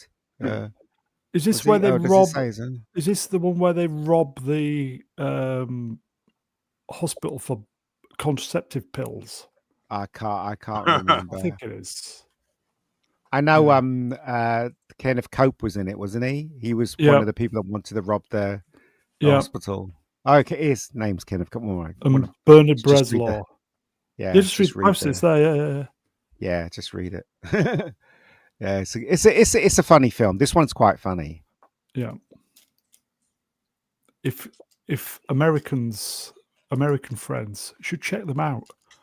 They're really good movies. Yeah, funny. Oh yeah. I mean, just for Kenneth Williams and Hattie Hadridge alone, they're great. Yeah. I've not seen this one. Bob Smith. The thing about what's really funny about the Carry On films is that all of the males fancied all the girls that were in the film, but majority of them were gay in real life. Yeah. It's just really weird, wasn't it? The whole setup of the Carry On. Here you go. This is the modern. Yeah. I won't do any politics because I get into trouble for it. It's called acting. Yeah, exactly. Yeah, I know. Okay. Terry Scott wasn't though. you used to be allowed to do it. Now they would have to make sure that everyone is. Okay. Super chat. Megath Barman wrenched €5. Thank you, my friend. On the panel, who would be who in Carry On? What would your ideal premise for a new Carry On if done well? Carry on Transformers. That's what I'd do. Carry on, it'd be hilarious. Carry On Sydney Sweeney. I'll bet you would do great in one of these. Come on, Swappers, you can. You're good. Come on. I don't know. Carry On Baywatch, probably. Probably easy one to make, that one, isn't it? Carry On Moon Landing would probably be good. lots of phallic jokes with rockets and stuff like that. Carry On Lockdown. Obvious choice. Carry On Fast and the Furious. That'd be Carry On My Wayward Son. Who would be who? Carry On Woke. Yeah. That'd be hilarious. Carry On Munching. Carry On. I'll be in that, won't I? Oh. Yeah. Here you go. Some of the peeps. Here you go. Side of feet, Legend Ranch. Carry on luggage. I like that. That's what you Actually, So hold on. So when you Sword look and at that Storm. Carry On poster, if you were to make a Carry On film today, who would you cast? Like Sid For the James. equivalent. Who would you? Yeah, the equivalent of Sid James. Who would you? I know Sydney Sweeney's got to be in this cast, definitely. Should be And, Barbara Windsor. Yeah. No, and what's her name? Haley Atwell will be in it as well. Oh, because of her big God, you've got to booty. have her in Yeah, it. yeah, she'll be in it as Okay. well. you're gonna hate me for saying this, but I think someone like George Clooney would fit the role of like a Sid James type. Oh, you're absolutely right. You're absolutely right. Yeah, I mean, I can't stand the guy, but he would be kind of a perfect fit for that. I mean, I think we know who would actually be cast. It would be Pedro Pascal. No, But it would, Timothy Chalamet. Kenneth The gayer the Williams. better. Who would you have as Kenneth Williams' character? I mean, who would you cast today's? I don't know. Kenneth Alan Williams, Carr, maybe. Alan Carr, of course. Alan Carr, or I don't know. Alan Carr would be perfect, actually, wouldn't he? Yeah. But yeah, I Could have, like, could Camp see it. Ray Happy. Winston. Sid. Yeah, he'd be good. Ray Winston would be good. Yeah, he'd be good. Yeah, but yeah, it'd be So here you interesting. go. I'll never make a film like There this. is no so, modern Sid James. I'll agree with that. No, there Yeah, isn't. maybe Bradley Walsh. Yeah, get away with it. Yeah. Yeah. Carry on, Moss. I like Stephen John's suggestion as Mog as Kenneth. Okay, I missed this, but this is a thinking man's joke. I like this. From Dune. Oh yeah, Dune. Yeah, Dune. Is it June? Or is it June Dune? Oh no, this is a nightmare for me. Dune, or is it June? We got here all night. Juneson, or is it Duneson? David Spade could do the Fuck. Kenneth Williams character. Fucking hell, that's a nightmare. All right, yeah. Or I think the crowd of the cast of the IT crowd would be good in this as well. Yeah, they would. Yeah, they would. But the thing is, though, I said they'll never make a movie like this anymore because it's very much about the saucy. What is it? Saucy. What is it? Postcard beach card, humor. weren't they? Postcard humor. That's what it was. And obviously, the woke brigade would never allow something like this. No, humor. at all. No, Oh, yeah. I'd like Mark- to see them make it a period piece as well. Whoa! By setting it in the 90s. Period piece. Would it 1950s. show once every month, one day a month? That's a Martin thinking man's Short. joke there. Thinking man's joke. I fucked it up, but you can get what it is. Martin Short could also do the Kenneth Williams. Yeah. Part Yeah. over there. Atwell's Two Lovely Otters. Oof. World of Sports, $5. Thank you, Haley.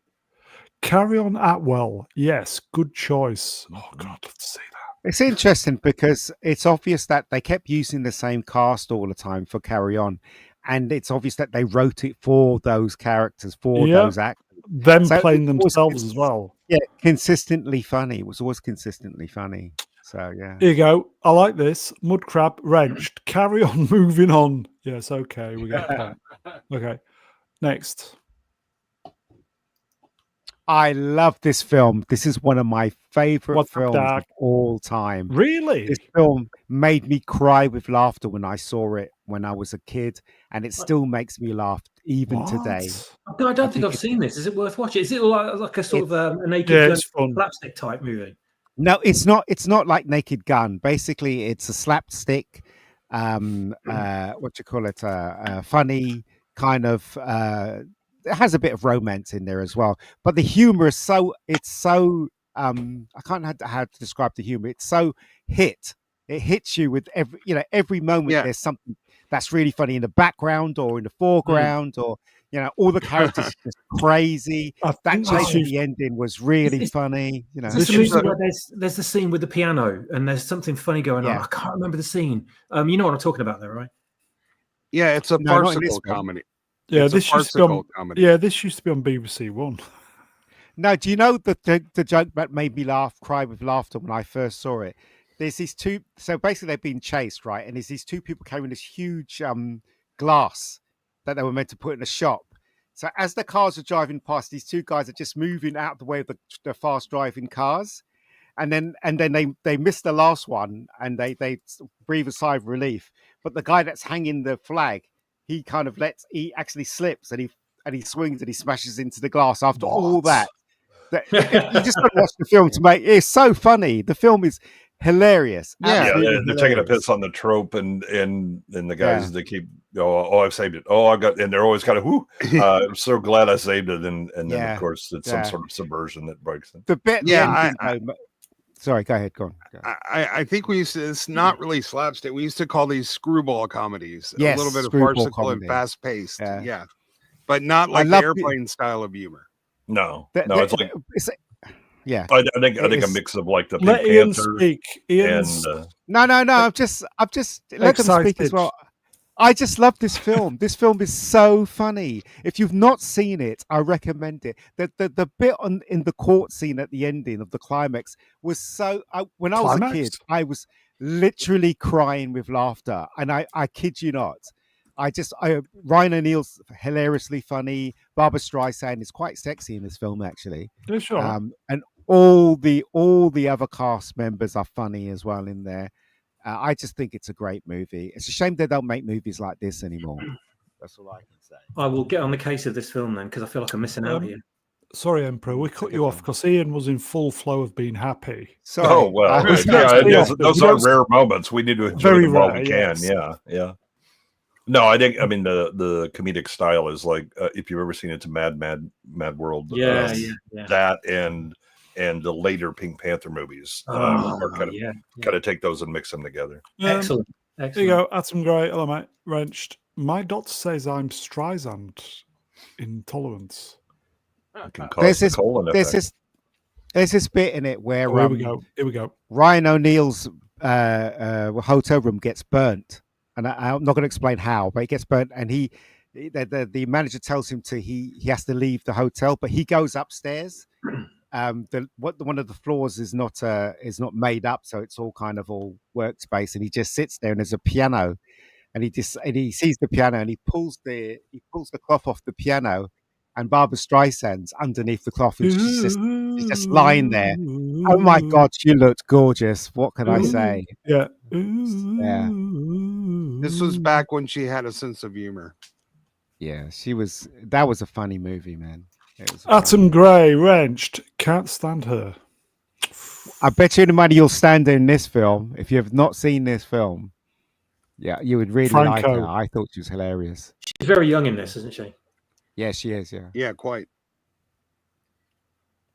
There you go. So basically, it's about people have the same cases, and they all get mixed up.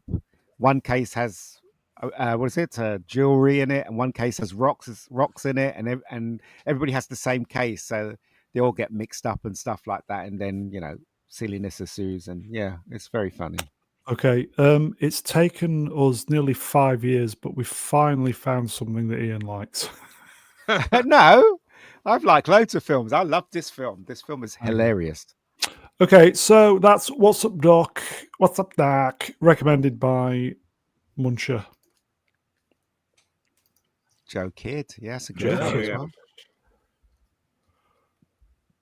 Okay.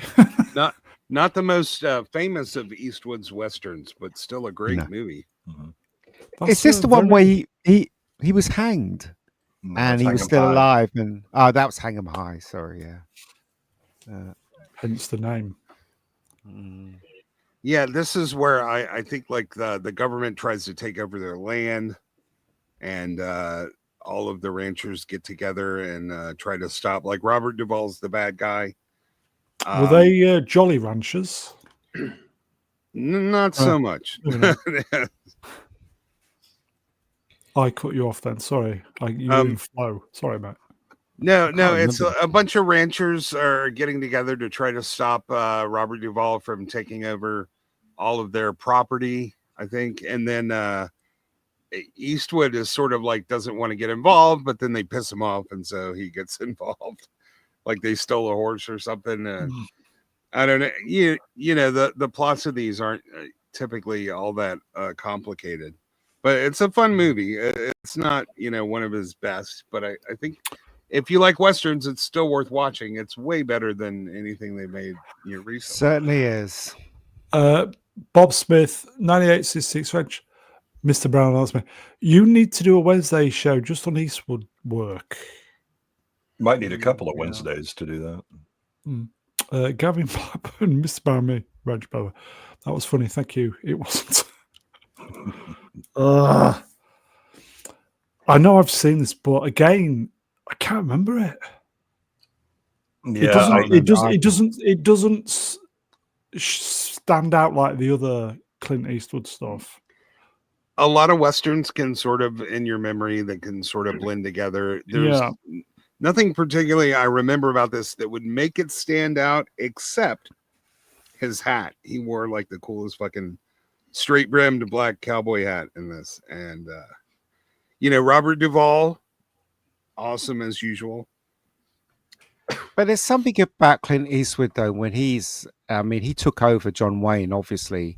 The way he walks, the way he looks, the way he interacts with people, he just comes across as cool, and he's not even trying. Do you know what I mean? Yeah, when he's on screen, he's magnetic. This is the kind of, if you were flipping through the channel, it came on, you would stop and you would watch it and you enjoy it, even if you would never pick it out to be your movie.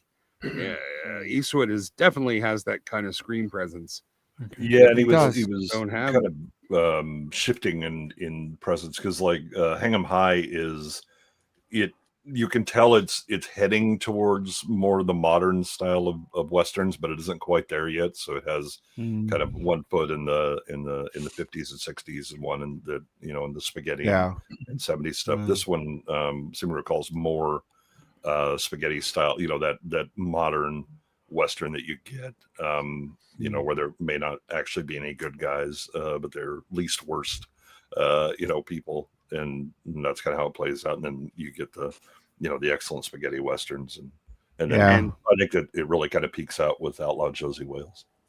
Also, the Mauser C96 was the signature weapon of the bad guy in this, and that, of course, is the Han Solo pistol is based on. It's called the broom handle. Emperor, are you available to read a super chat, please? Sure. Alright, TNZ. He's wrenched. He's a member, and he's got New Zealand dollarinos for us. 5 of them, in fact. If Chuck Norris was in Lord of the Rings, he would throw the ring into the fires of Mount Doom while he was still standing in the Shire. Wouldn't he just destroy the ring himself? Yes, why bother? Did anybody see the tweet today from Amazon with the guy who was training for the new series of Lord of the Rings? He was doing all the kind of martial arts stuff, I think. Was it the Brazilian? Capiero. We're doing Capiero for. He's going to get beaten. He's going to get beaten by a woman. So I don't know why he's bothering. So there you go. Okay. Shall we proceed? Move on. Oh, good grief. You've picked some really bad films here, I'm pretty sure that 72 I gotta think of 10 films that should have been on here already. I know. This was not on my list, although I loved this movie as a young man. It was just we had a great song though with Michael Jackass. Yeah. This film was just all right. I like the first one too. Willard was better, and it has the immortal Bruce Davidson. Oh shit! Sorry. Yes, I'm saying, could you not have picked better films? I think I've only seen this once. It was on ITV, one of the kind of 10:30 jobs midweek. 72. I bet you there's more better films than the ones you're picking. That's for sure. I can start naming them if you want to see how bad. Okay, we've got another super chat. Romeo Tango November Zulu Wrench Will Spot.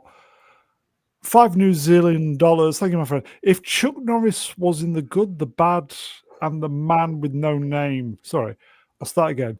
If Chuck Norris was in The Good, The Bad, and The Man with No Name.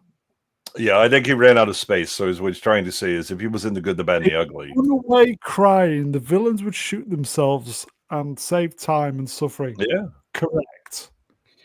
It's a shame about Chuck Norris, right? Because he was one of the good actors, and he was apparently he was respectful to everyone, and he didn't really make it as big as Arnie or Sylvester, or it's a shame. Because he got involved with Canon Globus, didn't he? Doing all the.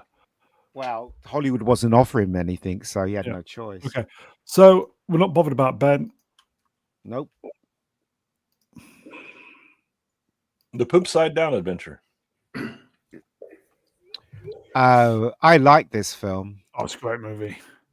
It is, Yeah. but this is again, the Hollywood is flailing, trying to figure out, okay, what are we going to get? And okay, disaster movies. Let's just get all of the actors and put them in a disaster and see how it works out.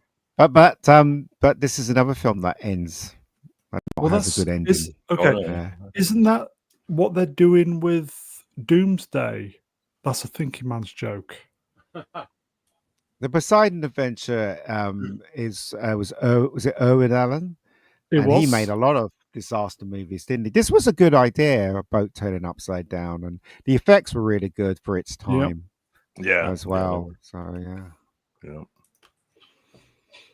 Bit of a shocker at times, though. Was it the priest Yeah. who was? he was.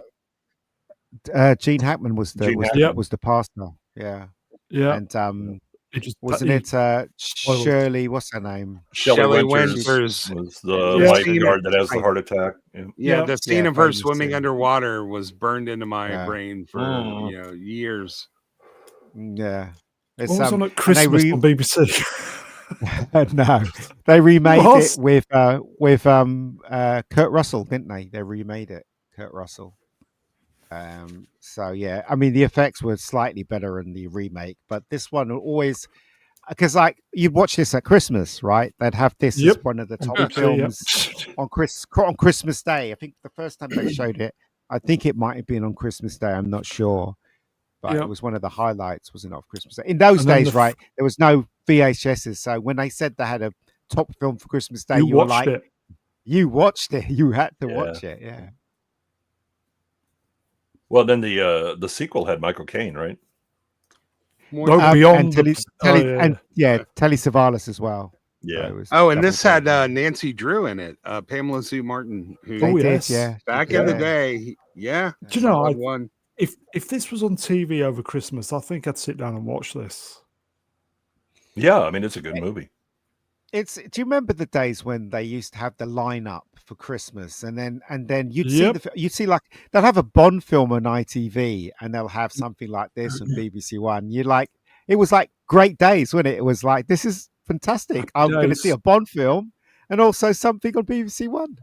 It was amazing. Made my Christmas. But now, Here you go, super chat. Dutch Gradient, $5. Thank you, my friend. Best Leslie Nielsen line ever. Yeah. Oh my god. Lol. That's before the that's because ship he was the turned over. captain, wasn't he? Yeah, he the was. captain. Yeah. Yeah. Before the ship turned over. Yeah. Or it's better than iceberg, I guess. Because it was a there you go. massive tsunami, wasn't it? Wave. Yeah, it's a wave. Yeah, Yeah. Rogue Wave Turn kind the of ship thing. over. Here you go. This is Saw in the Storm Wrenched. Used to love circling things in the TV Times. Oh yeah, For yep, Christmas. definitely. Yep, definitely. I mean, swappers could talk about that till the cows come home, with your VHS tapes and stuff, and circling them, buying your tapes to tape the films off the TV. It was a big sort of thing at Christmas, wasn't it? With our limited channels, or even with Sky, we still did it when we got the double bumper issue of TV Times and Radio Times. Yep. And spent like 2 hours going through it, crawling through all the channels every day, looking for all of the things that we wanted to watch over those like 2 weeks. Yeah, it's great. It was great days. Great days. Simpler times. Yeah. Solaris. What is this, Ian? Jesus. This is actually a really good movie. This is. Well, I don't care. Carry on talking. Okay, we don't care. Ian. Yep. What the hell, Ian? Come on, boys. Fucking. So, Last Tango in Paris. Mm. Or do you want to do Solaris? No, Last Tango in Paris, right? I've only seen it once, and it's so boring. I mean, you'd think that I would appreciate the sex scenes in it, but it was just boring as shit. It really was. I don't know what you guys thought of it, or if you've seen I don't think it. I finished it. I think I was like, I just can't. You be didn't bothered. finish It was- off. What? No, I didn't finish anything. It was, in fact, I lost any erection I had while watching this. There you go. Tom Roached. Indeed. So, yes. We'll go back to Solaris then. So, okay. Yeah, so another really intelligent sci-fi movie. Well, George Clooney. That was the remake. The wasn't it? remake, yeah. That was the remake, yeah. George Clooney. Yep. This is better. Yeah. Echo Chamberlain, hello, mate. Wrenched. Mega, how can you not like Tarkovsky. Unsubbed? Even unsubbing my Like, I don't channel. know, like who? Who? Andrei Tarkovsky, the director of Solaris. Look, What- I've never seen this movie. I've never seen the George Clooney one, but I'm pretty sure there's better films in. It does look good, 1972 though. That was The stills better I've than seen this does film. look good. I can assure you, this is better than all the carry-on bollocks we've had to deal with. Nothing to do with me. Mhm. I've never seen it, so I can't comment. Yeah, it's a very intelligent sci-fi movie. It's it's much more psychological story. Swap, has you seen this version? No, I haven't. I think I caught a bit of the remake and I didn't really think much to it. But this is kind of a bit before my time, this movie. But I've never had an opportunity to watch it. And from what I've seen, it never really grabbed me. But the idea of it seems interesting. So I should probably go back and watch Yeah, it. it's definitely worth watching. I mean, Yeah. again, if you were looking, if it's action or whatever, that's not going to happen so much. This is Mhm. much more of a Yeah, I'm all for that. Yeah. very good psychological movie. Okay. I like the poster, I've got to admit. So what we're on 18, 19, 20. If you're familiar with the works of Stanislaw Lem, you'll understand it's definitely a psychological sci-fi with a little bit of gear porn in there. Hitchcock's Frenzy. Yeah, it was a very distasteful movie, this one, but I do like Hitchcock's direction in this film. It's pretty amazing direction. It's not one of his best. There's a really horrible scene in it where he the serial killer strangles that woman, and kind of half grapes her as well, which is kind of distasteful. But I think it's quite a good movie. It's Nobody else has seen it. no, I don't think I have. it's generally considered like his last great film. Yeah, really is. So I think there's you'll like there's it a scene better in- than Last Tango in Paris. Yeah, there's a scene in it where basically the serial killer kills this woman and puts her in a potato sack. But then, as the potato sack drives away on the truck, and he sits back in his house, he realizes that she took like the pendant on his jacket while she was getting killed. So he literally has to chase the truck with the potatoes on it. And when the two people come out the van and they went to the pub, he goes into the back of the van and opens a potato sack, and he literally has to break the fingers off the girl to get his pendant out of her hand. So that scene was kind of a bit unnerving as well. I don't know if you remember that scene. Whoever's seen it, yeah. It's been a long time since I've seen this, but I imagine I will go back and rewatch it, it's going to play a lot better given the competition that comparative what we've had to watch over the past 10, 15 years. I suspect this is actually going to hold up better than I remember, not worse. I mean, I've read a lot about this film. I remember reading the making of, obviously before the internet, and Hitchcock wanted, I can't remember who the actress was, wanted her to be topless, but she said no. Yeah, she said no, and then they had to get a stand-in for her. So the scene where Yeah. body double to this. So yeah. See, this is one of the lesser known cast movies of his, and I wonder if that doesn't have something to do with the way it's received. There's not really any household names in this one, and nobody got famous off of it. So, well, Barry Bernard Foster Cribbins was in it. Yeah, Barry Foster. Barry Foster became quite famous in England. He was in a long-running detective show called Vandervalk. I think after this. Yeah. Yeah, Alec McCowan, but you're not getting the Jimmy Stewarts or the no Cary Grants here. So. But that was the thing. Hitchcock was transitioning as Yeah. not that way, but he was transitioning to try and make his films more realistic.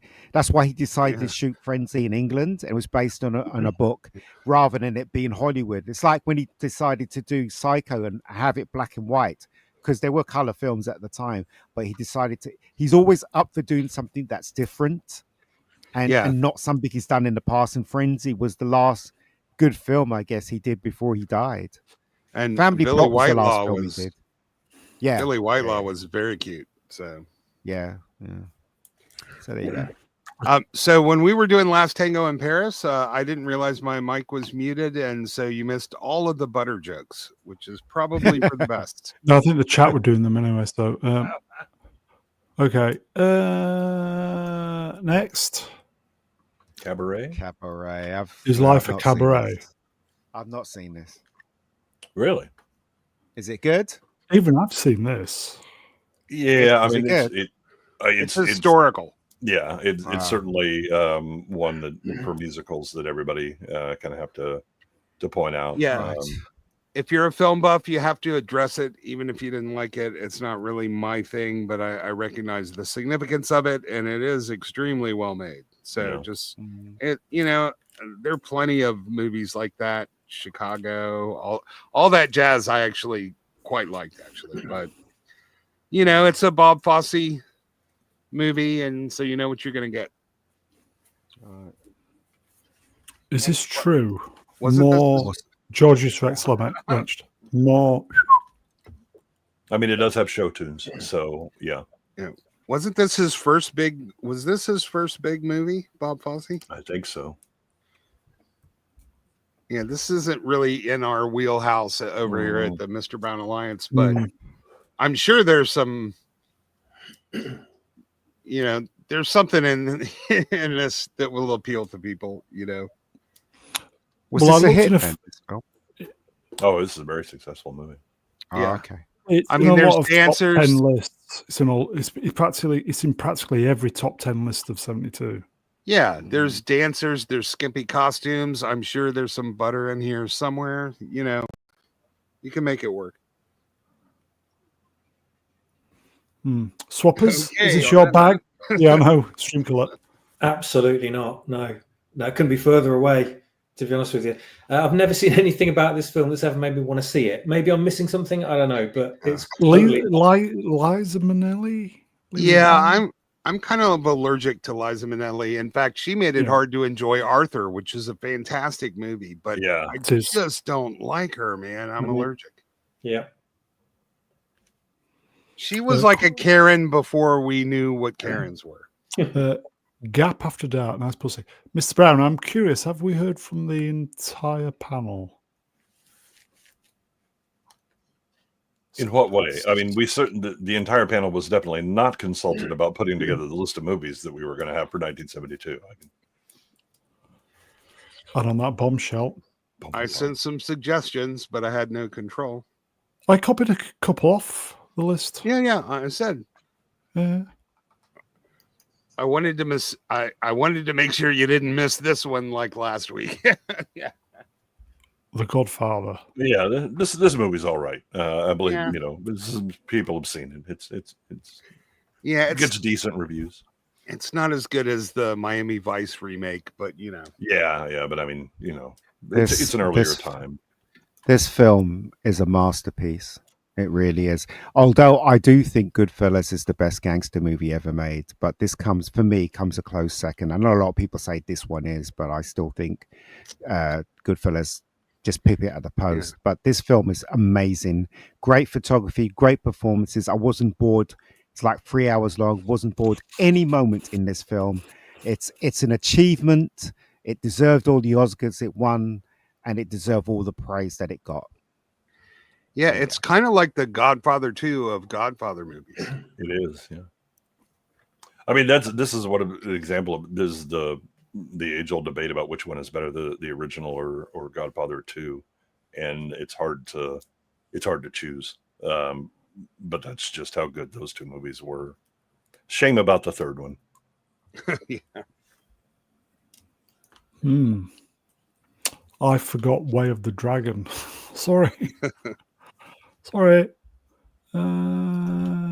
Casino was better. I'm not as much of a fan of Casino as some people are. I'm more of a fan of number 2 than this one. Yeah, I mean, this one is, you so you have more of the linear storytelling and all that as opposed to part 2 of the flashbacks. But I think this one is, I mean, it really set the standard for the look and feel of this movie. Just, it felt different. It felt like something that would have been made in the 30s or 40s when color was first coming in and everything was epic in the way that you made it. I mean, it really did stand out. Swappers, you've seen this? I did. I was very young at the time, and I just didn't get it. I've never been into mafia or gangster movies ever, and I acknowledge how great the first two Godfather movies are, but they don't keep my attention. They're not meant for me, I don't think. I think I'd watched it when I was very young and not watched it for a long time, and then it was Rennie who got me into watching it again fairly recently. It is good. It is. I do prefer number 2 though. I think it depends on mood and what day it would be as to which one I prefer. They're just very close. Still never seen 3 though. Don't. Just continue not seeing it. You'll be quite happy. Okay. I think that's it, folks. Sort of an aliens thing. Are you kidding me? Go on. Well, this is a year that we have Jeremiah Johnson. Absolutely fantastic. I put that one on the list. Life and Times of Judge Roy Bean. You have The Candidate, which was very good. Let's see what else we have on this. God, there were like 10 that I was just there. Oh, so another one that's an absolute shock movie that really redefined things was Last House on the Left. That's one you don't want to watch more than once. But it really did rock things. The Mechanic with Charles Bronson. Yes. Oh, the Hitman movie. Yes. Phenomenal. Fantastic film. Absolutely an excellent movie that we did. Sisters came out this year. Margot Kidder with that's a very interesting one. Oh, you have I think it's Scorsese's first real movie, and I think this is done under Corman, Boxcar Bertha. Came out this year. Blackula also came out. Excellent movie. Tales from the Crypt. Yeah, the original. I missed The Mechanic on the list, but I got Jeremiah Johnson, which is, especially considering the whole Doritos. What? Somebody was asking me what I was chewing. I just said Doritos again. So. Oh, all right. Okay. I think that's it, folks. Let me get some graphics up. Bear with me. Boomerang. Oh, sorry. Sorry, StreamYard's gone. Here we go. That's it, folks. Chat, you are wonderful. Thank you for the interaction, the super chats. Obviously, the member chats as well. So, appreciate all of those. So, chat, you are wonderful. We will see you next time with 73. Okay, let me get the guests up. Mega Geek. Cheers, Ian. Oh, no worries. Star Wars Retold. Cheers, swappers. Thank you, Mr. Brown. You're going to stick your channel in the channel link. I shall. Yes. Istaphobos. Cheers, my friend. No worries. Hi, and thank you, chat. Thanks for having me here. Another banger year for film. Emperor Goodwin. Oh, yeah, thanks for having me, and hopefully we can carry on Browning. Fritz Gordon's the cat. alive. Fritz the cat. Yeah, Fritz the Cat was also 72. Yeah. Oh man, never how heard did of I these. miss that? But the most important film of 72 was a film called Deep Throat. So, and we forgot to mention that one too. So, yeah. I didn't see that on any of the lists. Available on on the- Thelovision. That's on the queue for tonight. Okay. That is it, folks. Swappers, have you done your link? Quick. Yes. Okay, that is it. We will be back at the weekend. The Swappers link there. Check out if you want Star Wars stuff. Yeah, With try and his- follow us all as well. Follow Ian, follow me on Yep. X, follow, Links are what's it? always in the description, folks. So Yeah, just follow us, but just don't follow us home, okay? So there you go. okay. That is it, folks. We will see you at the weekend. Enjoy the rest of your weeks, everybody. Take care, everybody. Tutty bye. Good night. Bye. Bye.